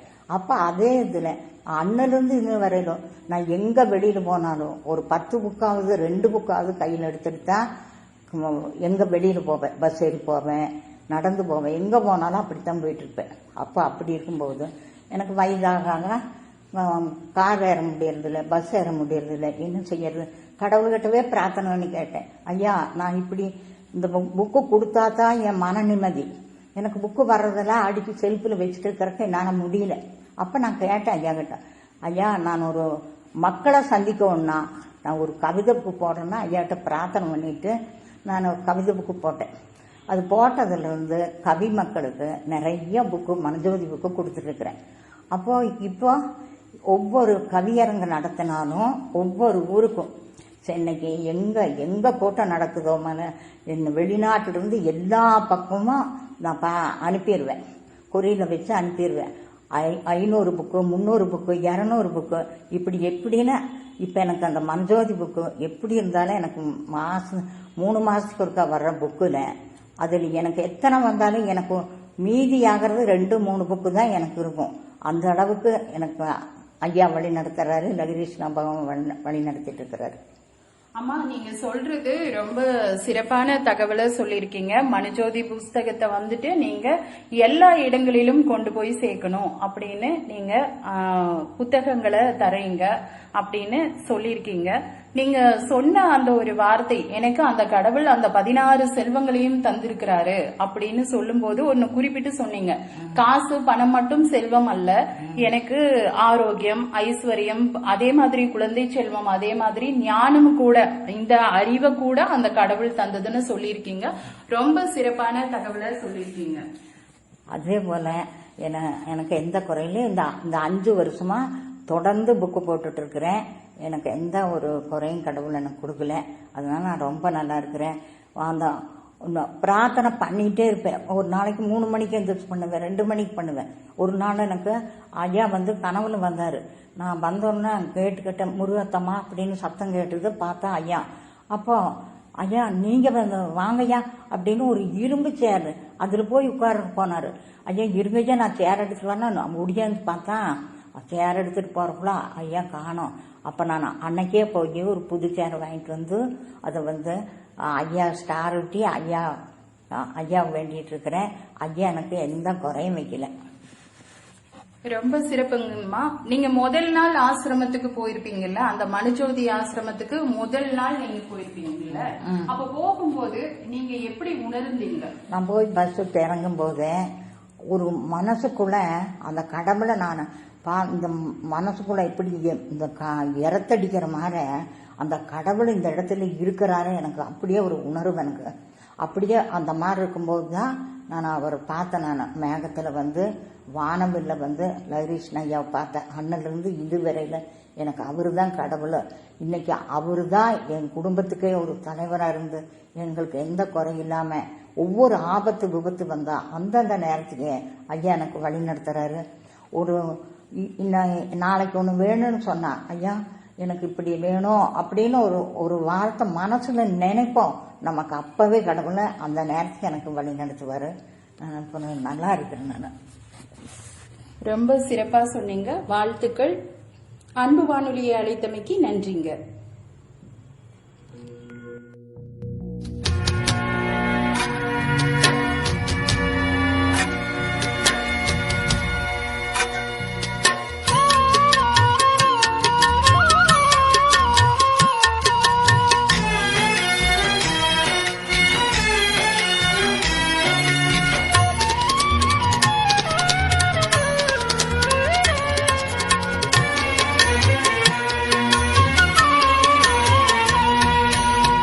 श्यामलवर्णने नारायणा कोमलरूपने बृन्दावना श्यामलवर्णने नारायणा कोमलरूपने बृन्दावना कलियुगनाளிலே எளிமையான வடிவிலே மனிதர்கள் நடுவிலே மகிமை செய்யும் விதத்திலே கலியுக நாளிலே எளிமையான வடிவிலே மனிதர்கள் நடுவிலே மகிமை செய்யும் விதத்திலே இறங்கி வந்தவனே ஸ்ரீலஹரி கிருஷ்ண. அன்பு வானொலியின் அன்பு நேயர்களை நீங்கள் கேட்டு ரசித்துக் கொண்டிருப்பது உங்கள் அன்பு வானொலியின் அன்பு ராகங்கள் நிகழ்ச்சி. தொகுத்து வழங்குவது நான் உங்கள் அன்பு தொகுப்பாளினி கோவை கவி பூனா. இன்று அன்பு ராகங்களில் வாங்க பேசலாம் என்னும் தலைப்பில் மனுஜோதி ஆசிரமத்தின் 52வது கல்கி ஜெயந்தி விழா குறித்து மனுஜோதி ஆசிரமத்தின் பக்தர்களோடு பேசி மகிழ்ந்து கொண்டிருக்கிறோம். அன்பு வானொலியின் அன்பு நேயர்களே, நிகழ்ச்சியை கேட்டு தங்களது கருத்துக்களையும் வாழ்த்துக்களையும் பகிருங்கள். வணக்கங்க. வணக்கங்க. இதோ நம்மோட இணைப்பில் முருகேசன் அவர்கள். வணக்கம். தங்களை அறிமுகப்படுத்திக்கோங்க அன்பு வானொலியின் அன்பு நேயர்களோடு. வணக்கங்க. வணக்கம். முருகேசனுங்க. இடிகடி பகுதியில் இருக்கேன். சரிங்க. இப்ப நான் வந்து பாத்தீங்கன்னா ஒரு தனியார் நிறுவனத்துல நான் வேலை பண்ணிட்டு இருக்கிறேங்க, ஒர்க் பண்ணிட்டு இருக்கேன். சரிங்க. பகவான் ஸ்ரீ லஹரி கிருஷ்ணாவால் நீங்கள் எவ்வாறு ஈர்க்கப்பட்டீர்கள்? இப்போ முன்னாடி முருகாத்தம்மா சொன்னாங்க, எனக்கு மனுஜோதி ஆசிரமத்துல போறப்ப இந்த மாதிரியான உணர்வுகள் எல்லாம் கிடைச்சது அப்படின்னு. அது மாதிரி நீங்க எப்படி மனுஜோதி ஆசிரமத்துல அந்த லஹரி கிருஷ்ணாவால ஈர்க்கப்பட்டீங்க? உங்களோட அனுபவங்களை பற்றி அன்பு நேயர்களோட பகிர்ந்துக்கோங்க. இப்ப நான் முதல்ல பார்த்ததுங்க லஹரி கிருஷ்ணாவை நாங்க இந்த ஸ்கூல்ல படிச்சுட்டு இருந்தோம். நான் ஒரு 8வது இடிக்கிற ஸ்கூல்ல. அப்ப 8வது படிச்சுட்டு இருக்கும் போதே பாத்தீங்கன்னா எனக்கு பாட்டு சொல்லி கொடுத்த டீச்சர் எங்களுக்கு இந்த லஹரி கிருஷ்ணாவை பத்தி சொன்னாங்க. பிரேமாவதி டீச்சரு. அவங்க இந்த லஹரி கிருஷ்ணாவனால நிறைய பிள்ளைகள் பெற்றிருக்காங்க. அந்த பிள்ளைகள் எங்களுக்கு சொல்லி அவர் தான் அந்த பரம புருஷரு, பரமாத்மா அப்படிங்கறத பத்தி எங்களுக்கு ஸ்கூல்ல சொல்லுவாங்க. ஏன்னா எல்லா பசங்களுக்கும் அவங்க சொல்லுவாங்க, நீங்க இந்த லஹரி கிருஷ்ணாவை நீங்க வணங்குனீங்கன்னா உங்களுக்கு நல்ல படிப்பு வரும், நல்ல பாதுகாப்பு உண்டு, நல்ல அறிவு வரும் அப்படின்னு சொல்லுவாங்க. அப்ப நாங்க சண்டை விட்டுருவோம், என்னடா சொல்றாங்க அப்படின்னு சொல்லி போட்டு. அதுக்கப்புறம் நான் பாத்தீங்கன்னா சின்ன வயசுலயே நான் இறைவனை பார்க்கணும் அப்படிங்கிற ஒரு நிச்சயம் ஆவல்ல இருந்தேன். பாத்தீங்கன்னா எங்க அம்மா முருக பக்தர். எங்க அம்மா பேர் சட்டத்துக்கு. அவங்க பாத்தீங்கன்னா இப்ப நான் சின்ன வயசுலயே பாத்தீங்கன்னா எனக்கு இந்த ஜீவன் இல்லாம போயிடும், உயிர் இல்லாம போயிடுமா. ஒரு 10 மாசம் குழந்தையா இருக்கும்போது பாத்தீங்கன்னா அடிக்கடி எனக்கு அந்த நினைவு இல்லாம போயிடுது. அப்ப அவங்க என்ன பண்ணுவாங்க, அடிக்கடி அவங்க அந்த முருகன் மேல பக்தியா இருக்கிறதுனால ஈஸ்வரன் பக்கத்துல ஈஸ்வரன் கோயில் இருக்கு, பழங்காலத்து கோயில். அந்த ராஜேந்திர சோழனால் கட்டப்பட்ட அந்த கோயில் இப்போ கூட இருக்கு. அந்த கோயில் எல்லாம் அந்த கோயில்ல கிருத்திகனுக்கு அந்த பூஜை பண்ணுவாங்க. அவங்க அப்படி என்னோட பேர்ல நான் நலம் தரணும் அப்படிங்கறதுக்காக. அப்ப பாத்தீங்கன்னா அதுல அவங்க என்ன பண்ணுவாங்க, அதுல அவங்களுக்கு தெரியாது, அது இதுக்காக ரொம்ப போராடி இருக்காங்க அடிக்கடி. ஆனாலும் அவங்க நம்பிக்கை விடல. அவங்க அந்த இறைவன் மேல லகரை அந்த முருகன் மேல இருக்கக்கூடிய நம்பிக்கை விடாம பண்ணிட்டு இருந்தாங்க. அப்போ ஒரு நாள் கிருத்திகனுக்கு இந்த மாதிரி எனக்கு ஆயிடுச்சு. இப்படி என்னோட வீடு போயிடுச்சு, போன மாதிரி படுத்திருக்க வீட்டுல படிச்சு வச்சிருக்காங்க. அப்ப அவங்க அந்த கிருத்திகை நாள்ல வீட்டுல கண்ண மூடி உட்கார்ந்து இந்த மாதிரி தியானம் பண்ணிருக்காங்க இறைவனை குறிச்சு. அப்போ ஒரு வயசான ஆள் என்னை எடுத்து அவங்க அவளுடைய கையில கொடுக்குற மாதிரி அவங்க அந்த பகலையே கனவு கண்டிருக்காங்க. பாத்துருக்காங்க நேரடிய தர்சனம். அப்ப அந்த தர்சனம் பார்க்கறதுக்கு முன்னாடி எனக்கு அப்படி அந்த பிரச்சனை வரல. ஆனா அதே அந்த அந்த அறிவானது எழுதியதுக்குள்ள கடவுளை பார்க்கணும் அப்படிங்கிற ஒரு ஆர்வம் சின்ன வயசுல இருந்து ஏற்கனவே இருந்தது. அப்ப இந்த டீச்சர் சொல்லும் போது பாத்தீங்கன்னா அப்போ சரி அவரை பார்க்கணும், அவரும் வந்திருந்தாரு. அப்ப இங்க பள்ளிக்கூடத்துக்கு பார்க்க வந்திருந்தாரு அந்த பிரேமாவதி டீச்சரை. அப்ப அவர் காலில் போய் எல்லாம் விழுந்தாங்க. அப்புறம் நானும் போய் விழுந்தேன். அப்ப அவர் எனக்கு பாத்தீங்கன்னா ஒரு இடம் புரியாத ஒரு அந்த ஒரு மேல இருந்தாரு. அதுக்கப்புறம் ஒரு விழாவுக்காக வந்திருந்தாரு. அதுக்கப்புறம் அவரை போய் பார்த்து அவருடைய காலடியில் விழுந்தார். அப்ப அவர் என்னையே பார்த்துட்டு இருந்தாரு. அந்த 2 கண்கள் அப்படி பார்க்கும்போது பாத்தீங்கன்னா அந்த கண்ணை என்னால பார்க்க முடியல. அப்படி ஈர்க்கப்பட்டேன். அப்ப அவரு என் தலைமையில கை வச்ச உடனே பத்து என் தலைமையில கை வைக்கும் போது எனக்கு ஒரு இனம் புரியாத ஒரு மின்சாரம் பாயிற மாதிரி ஒரு அந்த ஞானம் உள்ள பாய்ச்சு. அப்ப இவருதான் அந்த இறைவன், நாம தேடிட்டு இருக்கக்கூடிய அந்த இறைவன், அந்த ஒரே தேவன். இந்த உலகத்துல பாத்தீங்கன்னா அந்த நிறைய பேரு பாத்தீங்கன்னா இறந்து போயிடுவான் அப்படிங்கறது எனக்கு எல்லாம் தெரியாது. அப்ப மனுஷன் இறந்துருவா அப்படிங்கிறது. அப்ப பாத்தீங்கன்னா அப்போ ஒரு சின்ன பையன்கிட்ட தான் கேக்குறேன், ஒரு 4 பேர் தூக்கிட்டு போறாங்க. என்னடா தூக்கிட்டு போறாங்கன்னா அவன் இந்த மாதிரி ஒரு நாள் மனுஷன் செத்துட்டா அவன் தூக்கிட்டு போறாங்க அப்படிங்கிற. அப்ப மனுஷன் சாவானா அப்படின்னு கேட்கும்போது ஆமா ஒரு நாள் எல்லாரும் தான் போவாங்க அப்படின்னு. ஆனா இவருடைய சத்திய வார்த்தை மனிதனுக்கு இறப்பு இல்லை, அவன் உண்மையான இறைவனை பின்பற்றும் பொழுது அந்த இறப்புல இருந்து சாகாமல் இருந்து அவனுக்கு விடுதலை கட்டளிடுவேன் அப்படின்னு சொல்லிட்டு வேதங்களை சொல்லிட்டு இருந்த வார்த்தைகளை இவருநாள் அந்த நிறைவேறக்கூடிய அந்த வார்த்தை எனக்கு ஒரு மிகுந்த ஒரு அந்த ஆச்சரியத்தை அளித்தது. அந்த அன்பு அவர் மேல ஈர்க்கப்பட்டேன். அப்ப அதுக்கப்புறம் 1987 மனுஜோதி ஆசிரமத்துக்கு இருந்தேன்.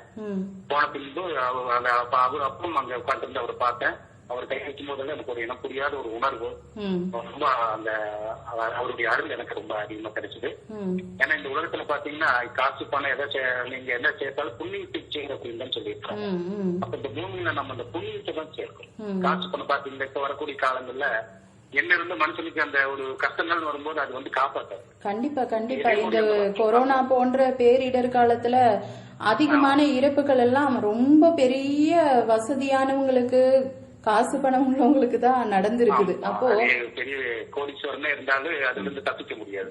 அப்ப அந்த இறைவனுடைய பாதுகாப்பு, அவருடைய அருள், அவருடைய நாமம் நம்ம கிட்ட இருந்தது அப்படின்னா நிச்சயமா அதுல இருந்து அந்த முக்தி அளித்தேன் என்ற ஒரு வாக்கு கொடுத்திருக்காரு லஹரி கிருஷ்ணன். ஏன்னா அது இறைவன் ஒருவனால் தான் கொடுக்க முடியும், வேற யாருனாலும் கொடுக்க முடியும். கண்டிப்பா நீங்க சொல்லும் போது குறிப்பிட்டு ஒரு சொல்லக்கூடிய தகவல் அந்த தேவனால், அந்த பகவான் ஸ்ரீ லஹரி கிருஷ்ணா அவரனால அந்த ஜீவனை தர முடியக்கூடிய ஒரு சக்தி அவரோட திருநாமத்தை சொல்லும் போது கிடைக்கும் அப்படின்னு சொல்றீங்க.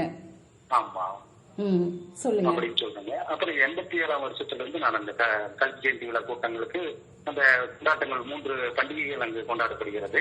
இப்போ நீங்க சொல்லும் போது அங்க கல்கி ஜெயந்தி விழா 3 விழாக்கள் வந்து சிறப்பா நடக்கும்னு சொல்றீங்கல்ல, அத பத்தி கொஞ்சம் சுருக்கமா மக்களுக்கு அன்பு வானொலியோட நேயர்களுக்கு புரியும்படியுமா சொல்லுங்க.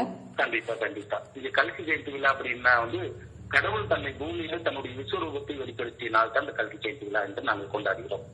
அந்த இறைவன் கொண்டாட நமக்கு அந்த இறைவன் நமக்கு அதை வெளிப்படுத்தி கொடுத்துள்ளார் ஹரி கிருஷ்ணா. அப்படி பாத்தீங்கன்னா 1969 ஜூலை 21 வந்து மனுஷன் வந்து சந்திரன கால் வைத்த நாளாக முன்னோர்கள் சொல்றாங்க. நம்மளும் அதை படிச்சிருக்கிறோம். அப்ப அந்த நாள் பாத்தீங்கன்னா மனிதனுக்கு கொடுக்கப்பட்ட எல்கை வந்து பூமியில தான் அவனுக்கு இடம் கொடுக்கப்பட்டது.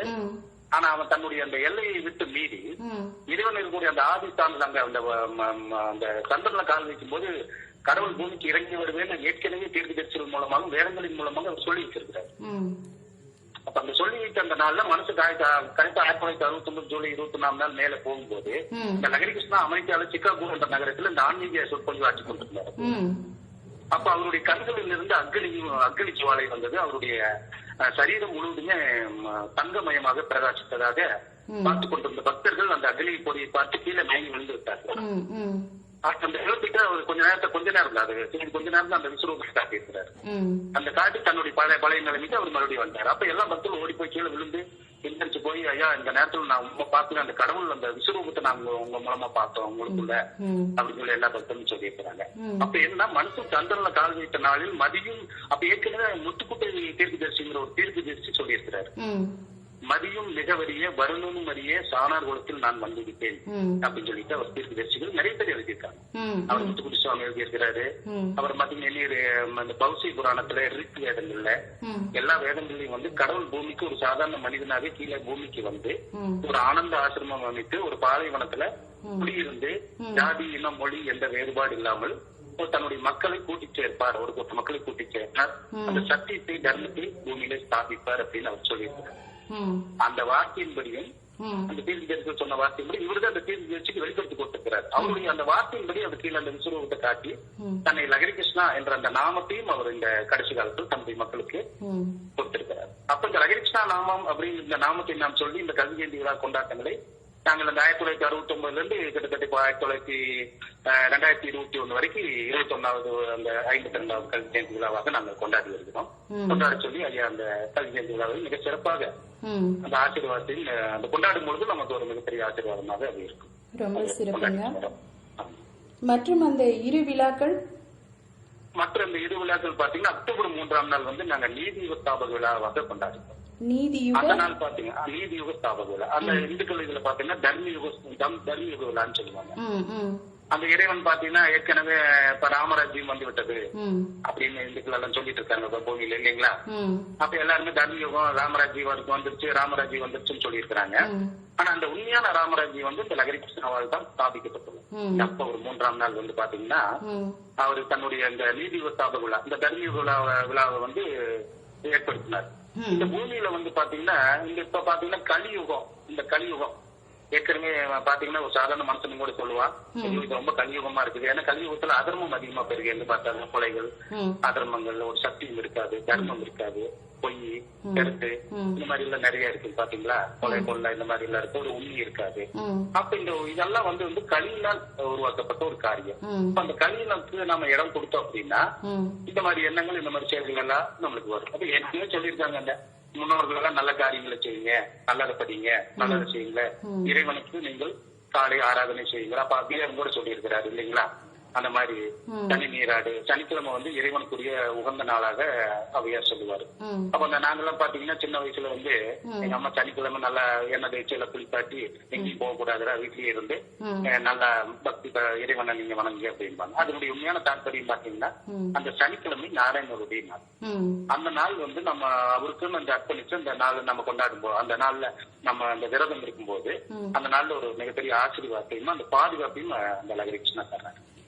அப்ப பாத்தீங்கன்னா இந்த தர்மத்தை அந்த கலியனை அழித்து இந்த தர்ம யுகத்தை ஸ்தாபித்த அந்த நாளைக்கு சத்தியுகத்தை நிலைநாட்டிய நாளைத்தான் நாங்க இந்த நீதி யுக ஸ்தாபக விழாவாக லகரிகிருஷ்ணா அந்த பூமியில ஸ்தாபித்திருக்கிறார். அதுக்கு ஆதாரமா பாத்தீங்கன்னா இந்த பூமியில ஆறுமுக நட்சத்திரம் குறித்து இந்த காவி நிற கொடி இருக்கு லகரிகிருஷ்ணா கொடுத்துள்ளாருங்க. அந்த காவி நிற கொடி பாத்தீங்கன்னா அந்த விஷ்ணு சக்கரம் பாத்தீங்கன்னா அந்த ஆறுமுக நட்சத்திரம் இந்த நாராயணனுடைய விஷ்ணு சக்கரம் பார்த்திருப்பீங்க. அந்த விஷ்ணு சக்கரம் குறித்து அந்த காவி நிற கொடியில வந்து பாத்தீங்கன்னா சென்ட்ரல் விஷ்ணு சக்கரம் ஆறுமுக நட்சத்திரம் அந்த குறித்த கொடி வந்து அதற்கு ஆதாரமா இந்த பூமியில லகரிகிருஷ்ணா ஸ்தாபித்துள்ளாருங்க. அதுதான் அந்த நீதி ஸ்தாபக விழாவா நாங்க அதை கொண்டாடுறோம். அந்த அதர்மத்தை அழித்து தர்மத்தை நிலைநாட்டி நாளைத்தான் நாங்க அந்த அக்டோபர் 3ஆம் நாள் வந்து நீதி ஸ்தாபக விழா தர்மயுக விழாவா கொண்டாடுறோம். அது கடையாளமா இருக்கும்.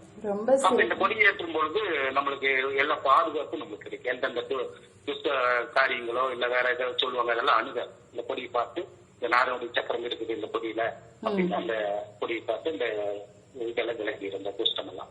ரொம்ப சிறப்புங்க. மணிச்சோதி ஆசிரமத்துல 3 திருவிழாக்கள் ரொம்ப ஒரு சிறப்பாக கொண்டாடப்படுகிறது. அதுல வந்து கல்கி இன்னைக்கு நடக்கக்கூடிய இந்த கல்கி ஜெயந்தி விழா, அப்புறம் அக்டோபர் 3ஆம் தேதி நடக்கக்கூடிய ஒரு விழா, மற்றும் ஒரு விழா பாத்தீங்கன்னா பிப்ரவரி 24ஆம் நாளுங்க.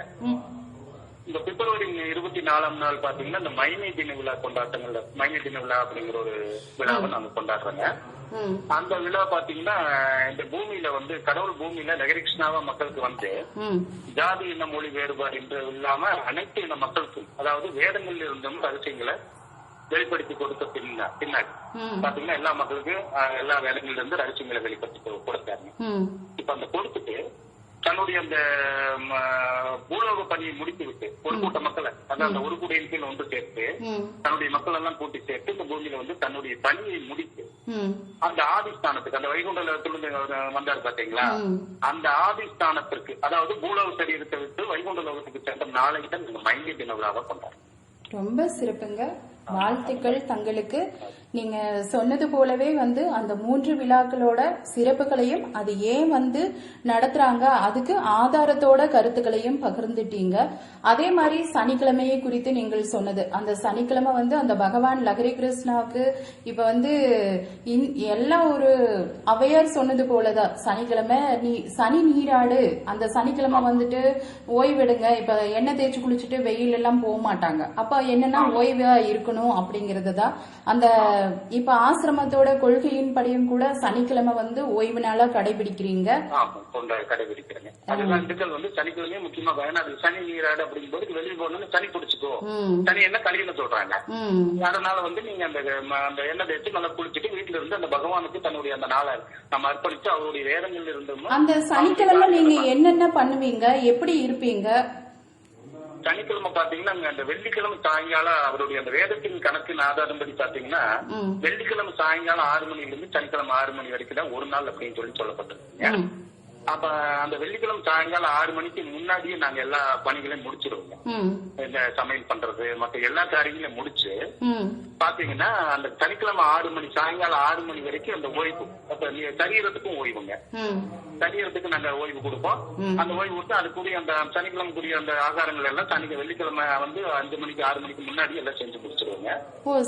வெள்ளிக்கிழமையே வந்து அடுத்த நாளுக்கு தேவையான ஆகாரங்களை எளிமையா தயாரிச்சு வச்சிருவீங்க. ஆமா, எளிமையை தயாரிச்சு வச்சுக்கோங்க. முக்கியமான விசேஷம் என்னன்னு கேட்டீங்கன்னா அந்த நாள்ல ஒரு சிலர் விரதம் இருப்பாங்க. ஏன்னா அந்த விரதம் இருந்தா அந்த சனிக்கிழமையில அந்த அவருடைய ஆசீர்வாதங்கள் நமக்கு இரட்டிப்பாக கிடைக்கும். அது அப்படி இருந்துக்கலாம், இருக்கிறவங்க இருந்துக்கலாம், அது கண்டிப்பா இல்ல. ஆனா இருக்கிறவங்க அந்த விரத நாளா இருக்கணும் கூட என்ன பண்ணலாங்க அந்த 6 மணி வரைக்கும் கடைபிடிக்கலாம். தன்னுடைய ஆகாரத்தை தயாரிச்சுட்டு அதுக்கப்புறம் அந்த மாலை 5 மணில இருந்து 6 மணி சனிக்கிழமை மாலை 5 மணில இருந்து 6 மணி வரைக்கும் அந்த பஜனை அவருடைய அந்த பிரார்த்தனை நாங்க செய்து கொடுத்துட்டு அதுக்கப்புறம் 6 மணிக்கு மேலதான் நாங்க அடுப்பு மத்த எல்லாமே தட்டி வைப்போங்க. அப்ப இது அந்த நாள் பாத்தீங்கன்னா அந்த சரீரத்துக்கும் ஓய்வு அவருடைய அந்த ஆசீர்வாதம் கிடைக்கும். அந்த கழிவினை அழிக்கக்கூடிய நாளாக இருக்கும். ஏன்னா நான் வெளியே போனோம்னா அந்த கழிவினுடைய இது பிடிக்கப்படுங்க. அந்த சனியை பிடிக்கூடாது வீட்டுல இருக்கும்போது அவருடைய ஆசீர்வாதத்தை நம்ம இரட்டிப்பா பெற்றுக்கொள்ளும். ரொம்ப சிறப்புங்க, அழகா பகிர்ந்துட்டீங்க. ஒரு சனிக்கிழமை அப்படிங்கும் போது அன்னைக்கு ஓய்ந்து இருந்து அந்த நாராயணரை பத்தி துதிக்கக்கூடிய ஒரு நாளாகவும் அன்றைய நாள் வந்து ஒரு விரதம் இருக்கிறவங்க விரதம் இருந்துக்கலாம், முடியாதவங்க எளிமையான ஆகாரங்களை அதுவும் முன்னாடியே செஞ்சு வச்சுட்டு அந்த நாள் நீங்க வீட்டுல வந்து சமைக்கிறது கூட இல்ல இல்லைங்க, வீட்டுல சமைக்க மாட்டாங்க. அந்த நாள் முழுவதும் 6 மணிக்கு மேலதான் சனிக்கிழமை 6 மணிக்கு மேலதான் வீட்டுல அடுப்ப எல்லா வேலைகளும் பணிகளும் தொடங்குவோம். ரொம்ப சிறப்புங்க. ஏன்னா நம்ம வந்து அடுப்புல வந்துட்டு சமைக்கும் போது நம்ம எண்ணங்கள் எல்லாம் அந்த சமையல்லையோ மத்த இதுல இருக்கும். அதுக்காக இறைவனை வணங்கக்கூடிய அந்த நாளா கடைபிடிக்கிறீங்க அப்படிங்கிறது ரொம்ப சிறப்பு. அன்பு வானொலியின் அன்பு நேயர்களே, மனுஜோதி ஆசிரமத்தை குறித்து அரிய தகவல்களை கேட்டு மகிழ்ந்து கொண்டிருக்கிறோம். நன்றிங்க, வாழ்த்து தங்களுக்கு. கருமை நிறத்தினுள்ளே மகிமை குடியிருக்கும், கருமை நிறத்தினுள்ளே மகிமை குடியிருக்கும், பொன் பெருமை அறிவோமே. ஸ்ரீலஹரி சரணம், ஸ்ரீலஹரி சரணம், ஸ்ரீலஹரி சரணம், ஸ்ரீலஹரி சரணம். श्यामलवर्णने नारायणा, कोमलरूपने बृन्दावना, कलियुग नाளிலே எளிமையான வடிவிலே மனிதர்கள் நடுவிலே மகிமை செய்யும் விதத்திலே இறங்கி வந்தவனே ஸ்ரீலஹரி கிருஷ்ணானின் இயக்கம் யாரறிவா ஸ்ரீலஹரி கிருஷ்ணா. श्यामलवर्णने नारायणा, कोमलरूपने बृन्दावना.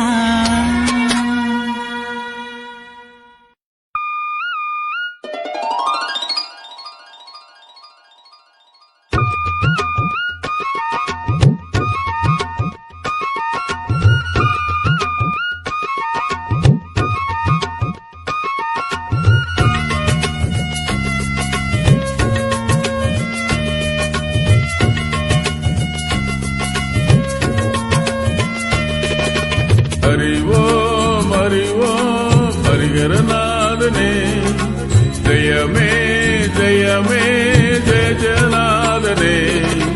ஜெகநாத சுந்தரநாத மங்களநாயகா, ஸ்ரீயோதில் ஸ்ரீகேச ஸ்ரீலரி கிருஷ்ணய்யா. அறிவோம் அறிவோம் ஹரிகரநாதனே, ஜெயமே ஜெயமே ஜெய ஜெயநாதனே.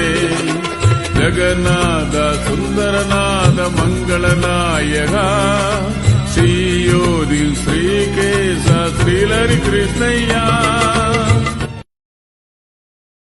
அன்பு வானொலியின் அன்பு நேயர்களே, இன்றைய அன்பு ராகங்களில் வாங்க பேசலாம் என்னும் தலைப்பில் மனுஜோதி ஆசிரமம் இன்று கொண்டாடப்படும் 52வது கல்கி ஜெயந்தி விழாவை குறித்து அன்பு வானொலியில் அன்பு ராகங்களில் அன்பு நேயர்களுக்காக மனுஜோதி ஆசிரமத்தின் தகவல்களை தெரிந்து கொண்டிருக்கிறோம். வணக்கங்க. வணக்கம். இதோ நம்மோடு இணைப்பில் ஜெய்சன் அவர்கள். வணக்கங்க, தங்களை அறிமுகப்படுத்திக்கோங்க அன்பு வானொலியின் அன்பு நேயர்களோடு. நான் வந்து பால் ஜெய்சன் பேசுறேங்க. இங்க சின்னிமலை மெகடாபுரத்துங்கிற இடத்துல இருந்து பேசுறேன். நான் வந்து இந்த மனுஜோதி என்கிற இந்த இதுல வந்து பாத்தீங்கன்னா பிறந்ததுல இருந்தே நான் இந்த மனுஜோதி ஆசிரமத்தோட தொடர்புல இருக்கிறேன். அது மட்டும் இல்லாமல் பாத்தீங்கன்னா நான் வந்து என்னுடைய அப்பா மூலமா தான் வந்து இந்த சத்தியத்தை தெரிஞ்சு கொண்டேன். அவருடைய பேர் வந்து பாத்தீங்கன்னா சத்தியநேசன் என்கிறது அவருடைய பேரு. நாங்க வந்து பாத்தீங்கன்னா இங்க நான் மட்டும் இல்ல, என்ன சார்ந்து நிறைய சகோதர சகோதரிகள் வந்து இந்த இடத்துல வந்து மனுஜோதியோட தொடர்பில் இருக்கிறோம். அவருடைய சத்தியத்தை வந்து நாங்க முழுமையா வந்து தேர்ந்தெடுத்து அதை பற்றி எல்லா உலக மக்களுக்கும் வந்து தெரிவித்துக் கொண்டிருக்கிறோங்க. ரொம்ப சிறப்புப்பா.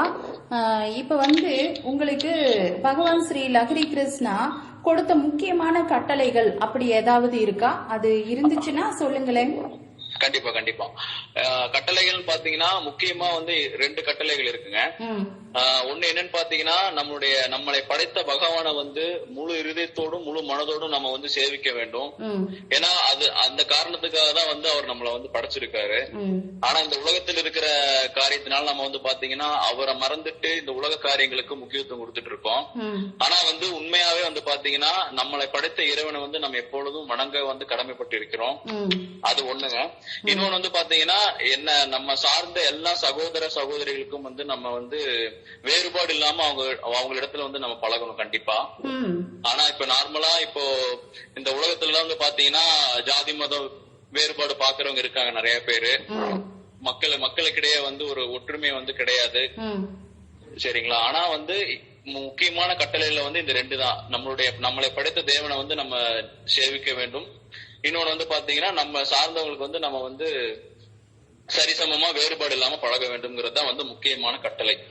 ரொம்ப சிறப்பா சொன்னீங்கப்பா. எப்படின்னா இப்ப வந்து கடவுள் வந்து நம்ம படைச்சதே அவரை வணங்குறதுக்காகத்தான் அப்படிங்கிறதுக்காகவும், இன்னொன்னு வந்து நம்ம எல்லாரும் மனிதர்கள் தான், இதுல ஜாதி சமய வேறுபாடுகள் இன்றி ஒரு பாகுபாடற்ற தன்மையோடு பழகணும் அப்படிங்கறத அந்த பகவான் லகரி கிருஷ்ணா அவர்கள் கற்றுக் கொடுத்திருக்கிறாங்க அப்படின்னு ரொம்ப அழகா சிறப்பா சொன்னீங்க. வாழ்த்துக்கள் தங்களுக்கு. இப்பேற்பட்ட ஒரு கட்டளையே போதுமானதே மக்கள் வந்து ஒரு மனிதத்துவத்தோடு வாழ்றதுக்கு. ஆமாங்க மேம், ஆமா. இன்னொரு விஷயம் என்னன்னு பாத்தீங்கன்னா, இன்னொரு கட்டளை என்னன்னு பாத்தீங்கன்னா, நம்ம வந்து பிறர் செய்த தவற வந்து மன்னிக்க கூடிய பக்குவம் நமக்கு வரணும் கண்டிப்பா. பிறர் நமக்கு செய்த தவற வந்து நம்ம மன்னிக்கணும். நாம ஏதாவது தவறு செஞ்சிருந்தோம்னா அந்த தவறுக்கு வந்து நம்ம மன்னிப்பு கேட்கக்கூடிய தன்மை வந்து நமக்கு வரணும். மெயினா வந்து அந்த விஷயம் வந்து யாரிடமே வந்து இப்ப நிலவறது கிடையாது. கண்டிப்பா அது ரொம்ப பெரிய கஷ்டமான காரியமே. ஏன்னா அந்த இருதயத்தோட ஆழத்துல கடவுள் இருக்கிறாரா இல்ல நமக்கான எண்ணங்கள் இருக்குதா அப்படின்னு கூட இல்ல, அந்த வன்மம் மட்டும்தான் இருக்குது. ஏன்னா நம்மளுக்கு ஒண்ணு செய்யறவங்களே எப்படி திருப்பி மன்னிக்கிறது அப்படிங்கறது தெரியாது. அதை எப்படி மன்னிக்கிறதுன்னு பகவான் சொல்லி கொடுத்திருப்பாருன்னா அதை எங்களுக்கு சொல்லுங்களேன். கண்டிப்பா. என்னன்னு பாத்தீங்கன்னா, நான் முதல்ல சொன்ன மாதிரிதான், நீங்க வந்து உலகத்தில் இருந்தாலும் வந்து நமக்கு தேவையான காரியத்துக்கு மட்டும் நம்ம உலகத்தை பார்த்துட்டு மீதி சமயங்கள்ல வந்து அவருக்கு கீழ்ப்படிஞ்சு அவர் சொன்ன காரியங்களை கீழ்ப்படிஞ்சு இருந்தாலே நமக்கு ஆட்டோமேட்டிக்கா வந்து இந்த தன்மையெல்லாம் வந்து நமக்கு ஆட்டோமேட்டிக்கா வந்துருங்க. இன்னொரு விஷயம் என்னன்னு பாத்தீங்கன்னா, நமக்கு வந்து கடவுள் வந்து இலவசமா தண்ணீர் காற்று போன்றவற்றை எல்லாம் கொடுத்திருக்காரு இல்லீங்களா? ஆனா என்னைக்குமே வந்து நம்ம அவருக்கு வந்து நன்றி சொன்னதே கிடையாது எந்த ஒரு தருணத்திலுமே. நம்மளுடைய தேவைகளுக்காக மட்டும்தான் வந்து வாழ்ந்துட்டு இருக்கோம். ஆனா அப்படி இருக்கவே கூடாது. எப்பவுமே வந்து பாத்தீங்கன்னா நமக்கு இலவசமாக கிடைக்கக்கூடிய எல்லா இந்த காற்று தண்ணீருக்கு வந்து தேவனுக்கு வந்து நம்ம கண்டிப்பா நன்றி செலுத்தி ஆகணும். அதுவும் வந்து ஒரு முக்கியமான காரியமாக இருக்குதுங்க. இதெல்லாமே வந்து பாத்தீங்கன்னா மனுஜோதி ஆசிரமத்திலே எங்களுக்கு படிப்படியாக நான் வந்து கற்றுக்கொண்ட வந்து விஷயங்கள் இதெல்லாமே. சின்ன வயசுல இருந்தே வந்து பாத்தீங்கன்னா மனுஜோதி ஆசிரமத்துல வந்து நான் முழு தொடர்போடு இருக்கிறதுனால அங்க வந்து எனக்கு படிப்படியா என்னென்ன பண்ணணும் எப்படி இருக்கணுங்கிறது வந்து அவங்க எனக்கு சொல்லி கொடுத்திருக்காங்க. அதன்படி இருந்தோம்னா நமக்கு வந்து மேன்மேலும் நம்மளுடைய வாழ்க்கை வந்து ரொம்ப நிம்மதியாகவும் ரொம்ப செழிப்பாகவும் இருக்குங்கிற நம்பிக்கை எனக்கு. அவ்வளவுதாங்க.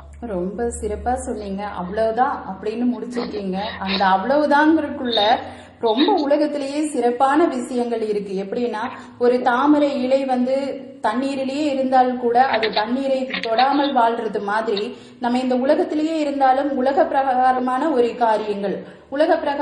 காரியங்கள் அப்படின்னா ஒரு தீய பழக்க வழக்கங்கள் அந்த மாதிரியான இதுல எல்லாம் நம்ம கலந்துக்காம எப்படி தாமரை இலை தண்ணீரில் இருந்தாலும் அந்த தண்ணீரில ஒட்டுவதில்லையோ அது போல இருக்கணும்.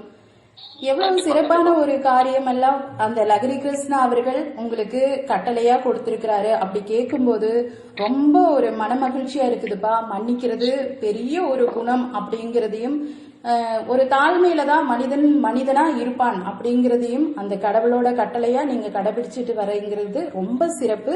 வாழ்த்துக்கள் தங்களுக்கு. நீங்கள் கூறியபடியே அவரால் கொடுக்கப்பட்ட கட்டளைகளுக்கு உங்களால் எந்த அளவிற்கு நடக்க முடியுது? இப்போ ஐயா வந்து லகரி கிருஷ்ணா சொல்லி கொடுத்துட்டாரு, கட்டளைகள் எல்லாம் கொடுத்திருக்கிறாரு. இதுபடி நம்ம நடக்கணும் இல்ல? அது எப்படி உங்களுக்கு நடக்க முடியுமா? அதுக்கான ஒரு பாடம் எப்படி? கண்டிப்பா மேம். அதுதான் நான் முதல்ல சொன்ன மாதிரியே தான். நீங்க வந்து நாம் எப்பொழுதும் வந்து நம்மளுடைய வேலைகள் நமக்கான தேவைகளை மட்டுமே சந்திச்சுட்டு இருந்தோம்னா அவர் சொன்ன வழியில நம்மளால கண்டிப்பா போகவே முடியாது. கடவுள் நீங்க இப்ப முன்னாடி பேசின சகோதரர்களாகட்டும் சகோதரிகளாகட்டும் அவங்க வந்து ஒவ்வொரு விஷயம் சொன்னாங்க இல்லைங்களா? எந்தெந்த டைம்ல வந்து பிரார்த்தனை பண்ணணும், ஆசிரமத்துல எல்லா செயின் பிரேயர்ல இருந்து எல்லா படிப்படியாக ஒவ்வொரு பிரேயர் நடந்துட்டே இருக்குங்கிற பத்தி எல்லாம் சொல்லிட்டு இருந்தாங்க இல்லைங்களா?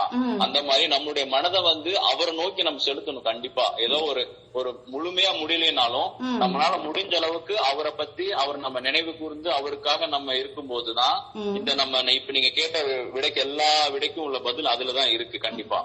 ஏன்னா இப்ப இந்த உலகம் போகக்கூடிய வேகத்துல வந்து பாத்தீங்கன்னா எந்த மக்களுமே வந்து அதை சிந்திக்கிறதே கிடையாது இல்லைங்களா? அதாவது அவங்களுடைய வாழ்க்கைக்கு என்ன தேவையோ அதை தான் பாத்துட்டு இருக்காங்களே தவிர்த்து கடவுள் ஒருத்தர் இருக்கிறாரா அப்படிங்கறதே வந்து உலக மக்கள் நினைக்கிறாங்களாங்கிறது எனக்கு சந்தேகமா தான் இருக்குது இல்லைங்களா? அதுவும் இப்போ இந்த கொரோனா போன்ற இந்த பேரிடர் காலத்துக்கு அப்புறம் கடவுள் அப்படின்னா என்ன அப்படின்னு கேக்குற அளவுக்கு வந்துட்டாங்க. ஏன் பாத்தீங்கன்னா இது எல்லாமே வந்து அவர்கள் செய்கிற தவறு தான் இல்லைங்களா. உலகம் வந்து போய் குடியிருக்கிற நிலையை வந்து பாத்தீங்கன்னா கடவுளுக்கு வந்து யாருமே கீழ்ப்படியாம இருக்கிறதுனாலதான் எந்த அளவுக்கு பேரழிவுல நடந்துட்டு இருக்கு உலகத்திலேயே இல்லைங்களா. அவரு என்னுடைய தகப்பன் இருக்காருன்னா அவருக்கு நான் மரியாதை கொடுத்தாதான் அவர் எனக்கு என்ன பண்ணுவாருங்க, நான் எனக்கு என்ன வேணுமோ அதை செய்வார் இல்லைங்களா. அவர் நான் மதிக்காம இருந்தேன்னா எனக்கு எதுவுமே கிடைக்காது இல்லைங்களா. அந்த மாதிரிதான் கடவுளை நம்ம மறந்துட்டோம்னா நமக்கு நம்மளுடைய வாழ்க்கையில் எதுவுமே நல்லபடியா நடக்காது. ரொம்ப சிறப்பு, அரிய கருத்துக்களை சொன்னீங்க. இப்ப வந்துட்டு நம்மளுக்கு இலவசமா தந்திருக்கிற அந்த காலையில அதிகாலையில உதிக்கக்கூடிய அந்த சூரியன், அவர் வர்றத நம்ம பாத்துக்கிறதே இல்ல. அவரு இலவசமா ஒளிய கொடுக்கறாரு, நமக்கு தேவையான சக்திகளை கொடுக்கறாரு. அதே மாதிரி ஐம்பூதங்களை அந்த படைச்ச அந்த கடவுள், நீர் நெருப்பு அது மாதிரியான அதுக்கெல்லாம் நம்ம என்னைக்காச்சும் நன்றி சொல்லி இருக்கிறோமா? கடவுளே இப்பேற்பட்ட அந்த இயற்கையை கொடுத்தியே அப்படின்னு சொன்னதில்ல. ஒரு சின்ன ஒரு விஷயத்துக்கு கூட நம்ம வந்து ஒவ்வொரு நாளும் நன்றிங்க. ஒரு வெளியில போகும்போது கூட ஒரு மணியை கேட்கிறோம், எங்க மணியத்துன்னு சொல்றாங்க, நன்றிங்கன்னு சொல்றோம். அப்படி நன்றியை பகிர்ந்து கூடியவங்க கடவுளுக்கும் அந்த நன்றியை தெரிவிக்கணும்னு ரொம்ப சிறப்பா பேசுனீங்கப்பா. சரி, அன்பு வானொலி அழைத்தமைக்கு வாழ்த்துக்கள். கண்டிப்பா மேம், கண்டிப்பா. என்னுடைய இந்த மனுஜோதி தலைவரான உபாசனா அவர்களுடைய சார்பாகவும் லியோன் அண்ணனுடைய சார்பாகவும் உங்க எல்லா ரேடியோ நிலையத்திற்கும் நான் நன்றியை தெரிவித்துக் கொள்கிறேன். ரொம்ப சிறப்பு, வாழ்த்துக்கள். இன்று நடைபெறக்கூடிய அந்த கல்கி ஜெயந்தி விழா 52வது கல்கி ஜெயந்தி விழாவை நடத்தி கொண்டிருக்கும் திரு பால் உபாஸ் என் லாரி அவர்களுக்கும் லியோ பால் அவர்களுக்கும் அங்கு இருக்கக்கூடிய ஆசிரமத்தில் இருக்கக்கூடிய நிர்வாகிகளுக்கும் வாழ்த்துக்களை தெரிவிச்சுக்கிறோம். அன்பு வானொலி சார்பாகவும் அன்பு ராகங்கள் சார்பாகவும் இந்த கோவை கவி பூனாவின் சார்பாகவும் நன்றிங்க. நன்றி. அன்பு வானொலி அழைத்தமைக்கு நன்றிங்க. நன்றி நன்றி நன்றி.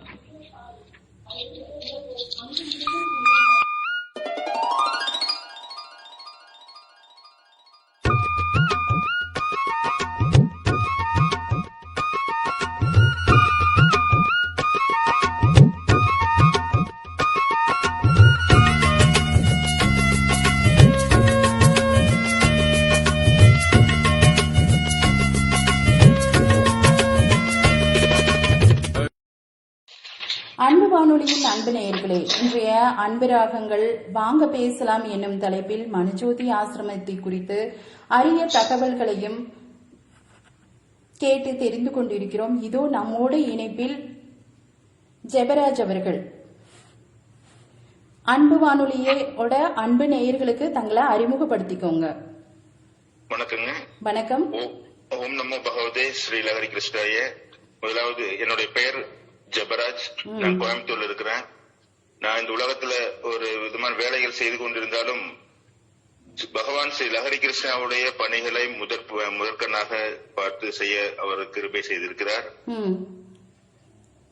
இந்த கொடியேற்ற நிகழ்ச்சியில இந்த கல்கி ஜெயந்தி விழா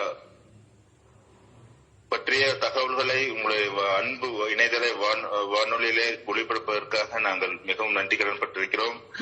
அதற்காக வாழ்த்துகளையும் நன்றிகளையும் தெரிவித்துக் கொள்கிறோம். சொல்லுங்க மேடம். கல்கி ஜெயந்தி விழாவை பற்றி விவரங்களை சிறிது விளக்கமா அன்பு இணையதள வானொலி நேயர்களுக்கு சொல்லுங்க. கல்கி ஜெயந்தி விழா என்பது இந்த நாட்களிலே மனுஜோதி ஆசிரமத்திலே மிக பிரதானமாக கொண்டாடப்படக்கூடிய ஒரு விழாவாக இருக்கிறது. பொதுவாக முதலாவது நாம் ஏன் இந்த விழாக்களை கொண்டாடுகிறோம் என்ற சிந்தனையுடையவர்களாக நாம் ஒவ்வொரு விழாவையும் கொண்டாட வேண்டியிருக்கிறது. பொதுவாக பார்த்தோம் என்றால் அநேக விழாக்கள் இந்த உலகத்தில் கொண்டாடப்பட்டு வென்றாலும் இந்த விழாக்கள் எதற்காக கொண்டாடப்படுகின்றன என்ற அந்த நினைவுகள், அதற்குரிய நினைவு கூறுதல் இல்லாமல் மக்கள் கொண்டாடுவதை நாம் பார்க்க முடிகிறது. ஆனால் கடவுள் தம்முடைய வருகையை பற்றி சொல்லும் பொழுது ஒவ்வொரு யுகத்திலும் கடவுள் ஒவ்வொரு அவதாரங்களாக வந்திருக்கிறார்.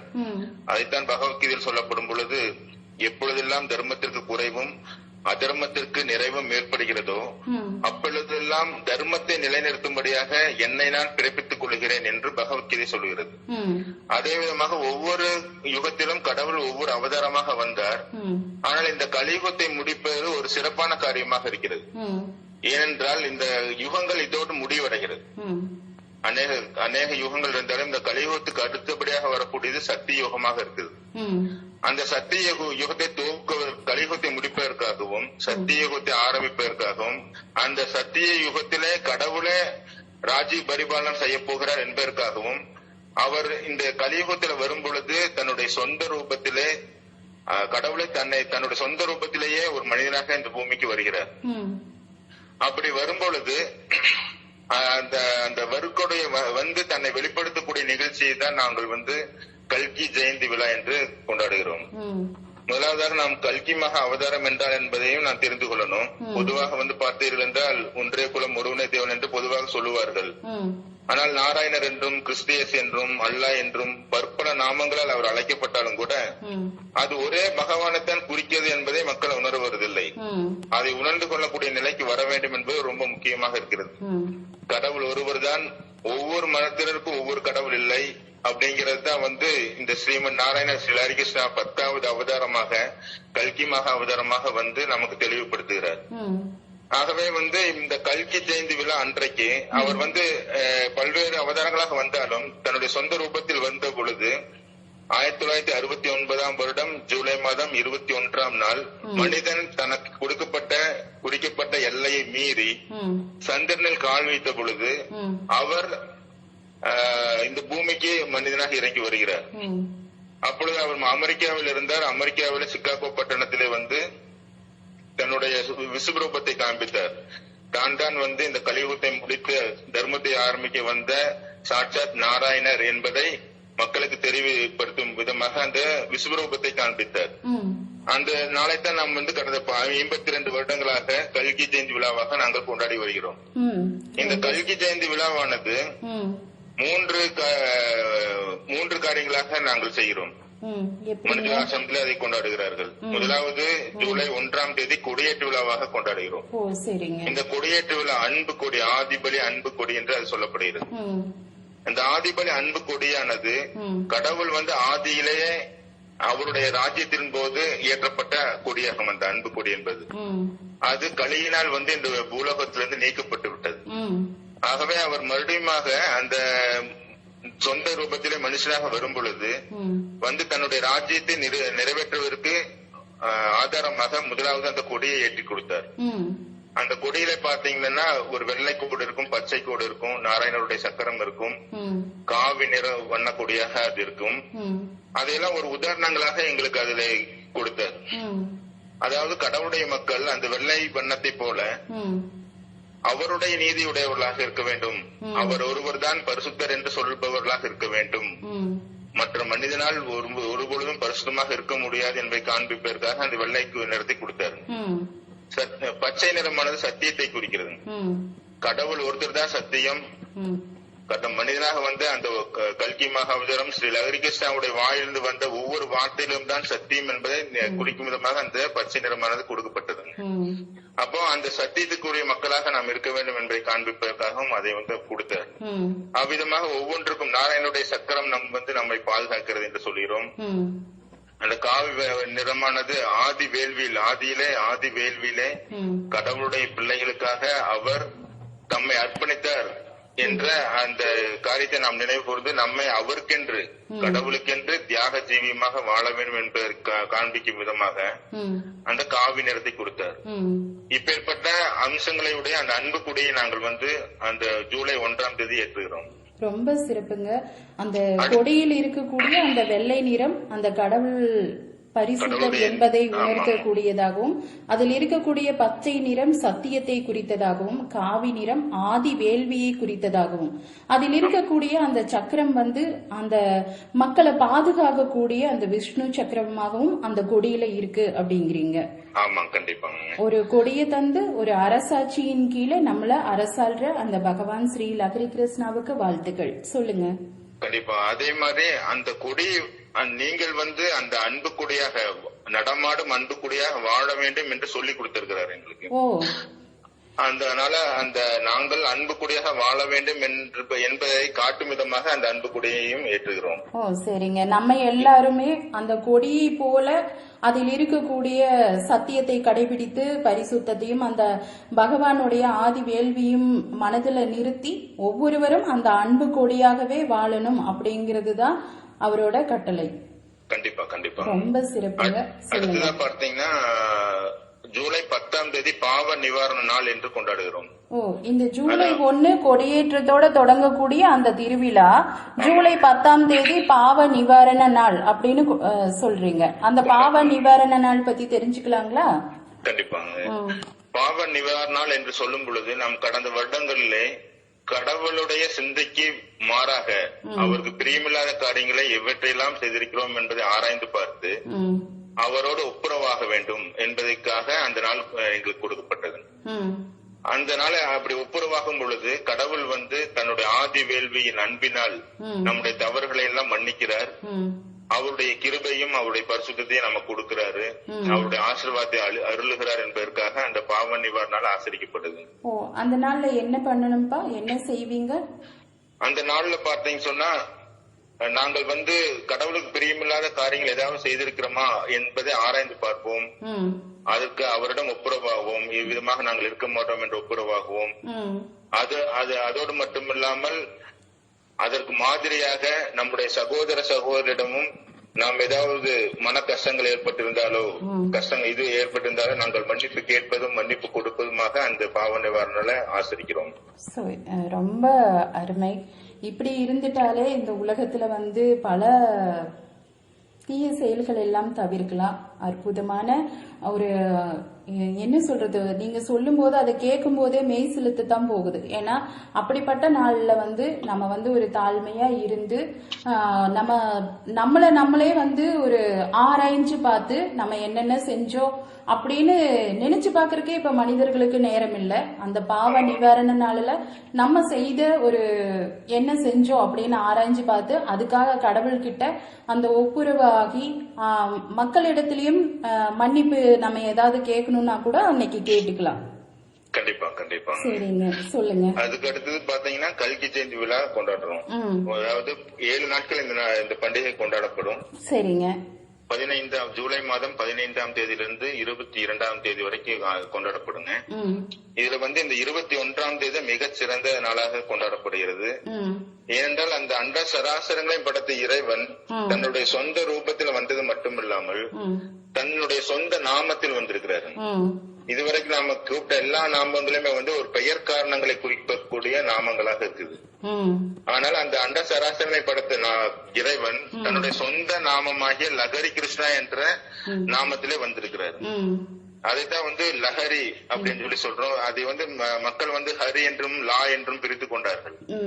ஆனால் இன்றைக்கு லஹரி கிருஷ்ணா என்ற பேர்ல அவர் சொந்த நாமத்துல வந்தாரு. வந்ததோடு மட்டும் கடவுள் வர்றது ஒரு சாதாரணமா சும்மா வந்துட்டு போக முடியாது இல்லைங்களா? நம்மளே ஏதாச்சும் ஒரு காரியத்தை செய்யறோம்னு சொன்னா எங்கேயாச்சும் போறோம் எங்கேயாச்சும் வர்றோம் அப்படின்னு சொன்னா ஒரு நோக்கம் இல்லாமல் போக மாட்டோம். அதே விதமாக கடவுள் வந்ததுக்கான நோக்கங்களும் இருக்கிறது. அந்த நோக்கங்களை அவர் நிறைவேற்றி விட்டார் என்ற நிச்சயத்தோடு நாங்கள் இந்த விழாவை ஆசரிக்கிறோம். ஏனென்றால் நான் ஏற்கனவே சொன்ன மாதிரி ஆதி வேள்வி கடவுள் நிகழ்த்தி தன்னையே பலியாக அர்ப்பணித்தார். அதன் மூலமாக அவருடைய பிள்ளைகளுக்கு ஆசீர்வாதங்கள் வருது அப்படின்னு சொல்லி நாம் ஏற்கனவே பேசணும். அந்த ஆதி பலியின் போது ஆதி வேள்வியின் போது கடவுளுடைய கலியினாலும் கலியினை சேர்ந்தவர்களாலும் சில முரட்டாட்டங்கள் ஏற்பட்டது, ஒரு மீறுதல் ஏற்பட்டது. அந்த மீறுதலை தவிர்க்கிறதுக்காகவும் இந்த நாட்கள் அவர் வர்றாரு. இன்னைக்கு கடவுளும் தெய்வமாகலாம், மனிதனும் தெய்வமாகலாம் என்று என்ன சொல்றாங்க, அப்படி ஒரு வாக்கியம் இருக்கிறது. அதுவெல்லாம் நமக்கு கடவுளுடைய பார்வையில் மீறுதலாக இருக்கிறது. கடவுள் மட்டுமே மனிதனாக முடியுமே ஒழிய மனிதன் கடவுளாக முடியாது என்ற அந்த மீறுதலை அவர் இந்த அவருடைய வருகையின் மூலமாக தவிர்க்கிறார். அதே விதமாக இன்னைக்கு கடவுளுடைய கட்டளைகளுக்கு கீழ்ப்படிவதற்கு மக்களே கிடையாது. ஆனால் ஒரு கூட்ட மக்கள், அந்த ஆதி வேள்வியில் பங்கெடுத்த மக்கள், அவர்களை தன்னுடைய வார்த்தைகளுக்கு கீழ்ப்படி செய்கிறார். அந்த வார்த்தைகளுக்கு கீழ்ப்படிவதன் மூலமாக நம்முடைய பாவம், ஆதி பாவம், மீறுதலான பாவம், அப்புறம் பாவங்கள், நம்முடைய உலகத்தில் நாம் செய்யக்கூடிய பாவங்கள் எல்லாமே தொலைக்கப்படுகிறது. அதுதான் 2வது காரணமாக சொல்லப்படுது. நம்முடைய பாவங்களையும் பாவத்தையும் அவர் தொலைப்பதற்காகவும் அந்த நோக்கத்திற்காகவும் வர்றாரு. அடுத்தது பாத்தீங்கன்னா லட்சக்கணக்கான ஆண்டுகளுக்கு முன்பிருந்தே கடவுளுடைய சத்தியமானது இருந்து கொண்டு வருகிறது. ஆனால் வந்து பார்த்தோம்னா அந்த சத்தியங்கள் எல்லாம் மக்கள் மறந்து விட்டார்கள். ஏனென்றால் வேதங்களை வாசிப்பதில்லை. பரிசுத்த குரான், வேதாகமம், பகவத்கீதை மற்றும் இது இதிகாசங்கள் எல்லாவற்றையும் எல்லாருமே படிக்க வேண்டும். அப்பொழுதுதான் கடவுளுடைய திட்டம் என்ன என்பது தெரியும். ஆனால் வந்து அவைகள் எல்லாம் யாருமே படிக்காதனால எல்லாம் மறந்து விட்டார்கள். அந்த மறந்து போன சத்தியத்தை மறப்பதுதான் அக்கிரமம் என்று சொல்லப்படுகிறது. அந்த அக்கிரமத்தை நிர்வகித்து செய்வதற்காகவும் அவர் வந்து பூமிக்கு இறங்கி வருகிறார். அதே விதமாக நித்திய நீதியை அவர் கொண்டு வர்றாரு. அதாவது நான் தான் நல்லவன், நான் அப்படி பண்ண மாட்டேன், இப்படி பண்ண மாட்டேன் அப்படிங்கிறது வந்து ஒரு பாவமான செயலாக இருக்கிறது. ஏனென்றால் மனிதனால் வந்து ஒருபோதும் வந்து நல்லவனாக இருக்க முடியாது இல்லைங்களா? ஆனால் இன்றைக்கு வந்து அவர் ஒருவரே பரிசுத்தர் என்று நாம் சொல்லுவதன் மூலமாக அவருடைய பரிசுத்தத்தை, அவருடைய நீதியை நாம் வந்து பெற்றுக்கொள்கிறோம். அந்த நோக்கத்திற்காகவும் வர்றாரு. ரெண்டாவது அதுக்கப்புறம் பாத்தீங்கன்னா கடவுள் யாரு, அவரு இப்படியெல்லாம் ஒவ்வொரு யுகங்களிலும் கிரியை செய்திருக்கிறார், அவர் இந்த கலியுகத்தில் எப்படி வரப்போகிறார் என்ற சத்தியங்களை எல்லாம் அவருடைய ஒரு கூட்ட மக்களுக்கு தெரியப்படுத்துவதற்காகவும் அவர் வர்றாரு. அது போக இந்த எல்லாவற்றுக்கும் மகுடம் வைத்தது போல இந்த கல்கி ஜெயந்தி விழா அன்றைக்குதான் வந்து அவர் என்ன செய்யறாருன்னா அவருடைய மக்களுக்கு, அவருடைய வார்த்தையை பின்பற்றக்கூடிய மக்களுக்கு, அவரில் அன்பு கூறுகிற மக்களுக்கு சாகாமை என்று சொல்லப்படக்கூடிய மரணமில்லா பெருவாழ்வை அளிக்கிறார். அதுதான் இந்த கல்கி ஜெயந்தி விழாவுடைய மிகச்சிறந்த ஒரு பாகமாக இருக்கு. ரொம்ப சிறப்புங்க. தன்னை வணங்கக்கூடிய அந்த பக்தர்களுக்கு மரணமில்லாத அந்த பெருவாழ்வு தரக்கூடிய அந்த இறைவனை நாம் அனைவரும் வணங்குவோம். இப்ப நீங்க சொன்னது இவ்வளோ நேரம் எல்லாரும் பேசினதெல்லாம் அந்த ஸ்ரீமன் நாராயணர் ஸ்ரீ லஹரி கிருஷ்ணா அவர்கள் கற்றுக் கொடுத்த பாடமே கீழ்ப்படிதல், அன்பு, தாழ்மை, ஒரு பயமே ஞானத்தின் ஆரம்பம் அப்படிங்கிறது போல இந்த உலகத்துல கடவுளால உண்டாக்கப்பட்ட அனைத்துக்கும் நம்ம நன்றி செலுத்தணும். அந்த கடவுளுக்கு பயந்து நடக்கணும். வேத ஆகமங்களை எல்லாத்தையும் படிக்கணும். அப்படிங்கிறது எவ்வளோ பெரிய ஒரு நல்ல கொள்கைகளை மக்களுக்கு தந்திருக்கிறாங்க. அந்த மனுஜோதி ஆசிரமத்தை நாங்க பூலோக வைகுண்டமாகவே பாக்குறோம். மீண்டும் மற்றும் ஒரு நிகழ்ச்சியில உங்களுக்கான நேரத்தை கொடுக்கறோம். கண்டிப்பா நீங்க பேசுங்க. மனுஜோதி ஆசிரமத்தை பத்தி நாங்க மறுபடியும் தெரிஞ்சுக்க கூடிய அந்த தருணத்தை எங்களுக்கு தாங்க. கண்டிப்பா எல்லா வல்ல இறைவன் ஸ்ரீமன் நாராயணர் லகரிகிருஷ்ணாவுடைய நாமத்தில் உங்களுக்கு வாழ்த்துகளையும் நன்றிகளையும் தெரிவித்துக் கொள்கிறேன். நன்றிங்க. தங்களுக்கு இந்த மனுஜோதி ஆசிரமத்தோட கொள்கையை கடைபிடித்து ஒரு நல்ல ஒன்றே குலம் ஒருவனே தேவன் அப்படிங்கிற கொள்கையில் இருந்தும் இடைவிடாத ஒரு பிரார்த்தனை, அங்க வந்து நடக்கக்கூடிய செயலும், தாழ்மை, இப்படி ஒரு ஞானத்தை தானமா கொடுக்கக்கூடிய அந்த ஆசிரமத்துக்கு எல்லோரும் போகணும். கண்டிப்பா அந்த மனுஜோதி ஆசிரமத்துல வந்து ஒரு மனிதன் வந்து எப்படியெல்லாம் வாழணும் அப்படிங்கறத கற்றுக் கொடுத்து, நீங்க இவ்வளவு நேரம் பேசுனதுலயே தெரிஞ்சிச்சு எல்லோரும் எவ்வளவு அழகா அந்த அன்பு, தாழ்மை, அந்த பக்தியோட பேசுனதுல வச்சே தெரிஞ்சிச்சு ஆசிரமத்தோட சிறப்பு பத்தி. ரொம்ப நன்றிங்க. ஆசிரமத்தில் இருக்கக்கூடிய அனைத்து நிர்வாகிகளுக்கும், அங்கு இருக்கக்கூடிய பக்தர்களுக்கும், உலகமெங்கிலும் இருக்கக்கூடிய அந்த லகரி கிருஷ்ணாவோட பக்தர்களுக்கும் வாழ்த்துக்களை அன்பு வானொலியும் அன்பு ராகங்களும் தெரிவிச்சுக்கிறது. ரொம்ப சிறப்பு. நன்றிங்க. அன்பு வானொலியின் அன்பு நேயர்களே, இதுவரை மனுஜோதி ஆசிரமத்தை பற்றி நாம் தெரிந்து கொண்டோம். மீண்டும் மற்றும் ஒரு தலைப்பில் நான் உங்களை சந்திக்கிறேன்.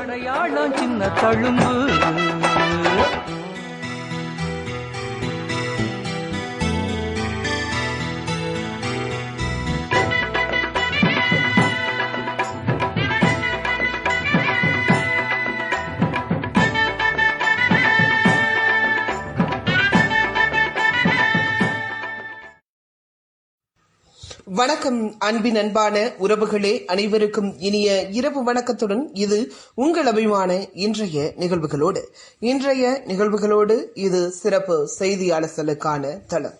உங்களோடு நான் உங்க தங்கராஜனசாமி காற்றலையில். எப்படி இருக்கீங்க? முதலில் இன்றைய முக்கிய செய்திகள்.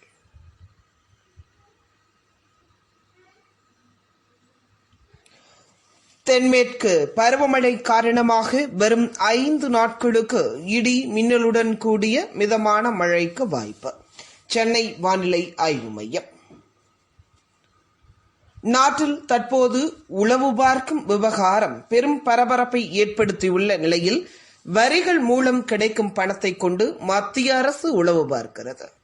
நாட்டை இருண்ட பாதைக்கு அழைத்துச் செல்வதாக அமையும் மேற்கு வங்க முதலமைச்சர் மம்தா பானர்ஜி விமர்சனம். தமிழ் சினிமாவின் முன்னணி நடிகையான நயன்தாரா நாயகிக்கு முக்கியத்துவம் கொடுக்கும் படங்களில் நடித்து வரும் நிலையில் அவர் நடித்து வெளியீட்டிற்கு தயாராக இருந்த நெற்றிக்கண் திரைப்படம் OTT தளத்தில் வெளியாக உள்ளதாக தகவல்.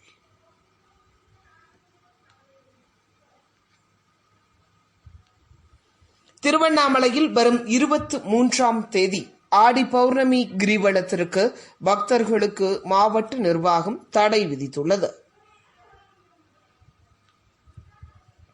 2032ஆம் ஆண்டுக்கான கோடைக்கால ஒலிம்பிக் போட்டிகள் ஆஸ்திரேலியாவின் பிரிஸ்பேன் நகரில் நடக்கும். ஒலிம்பிக் கமிட்டி அதிகாரப்பூர்வ அறிவிப்பு.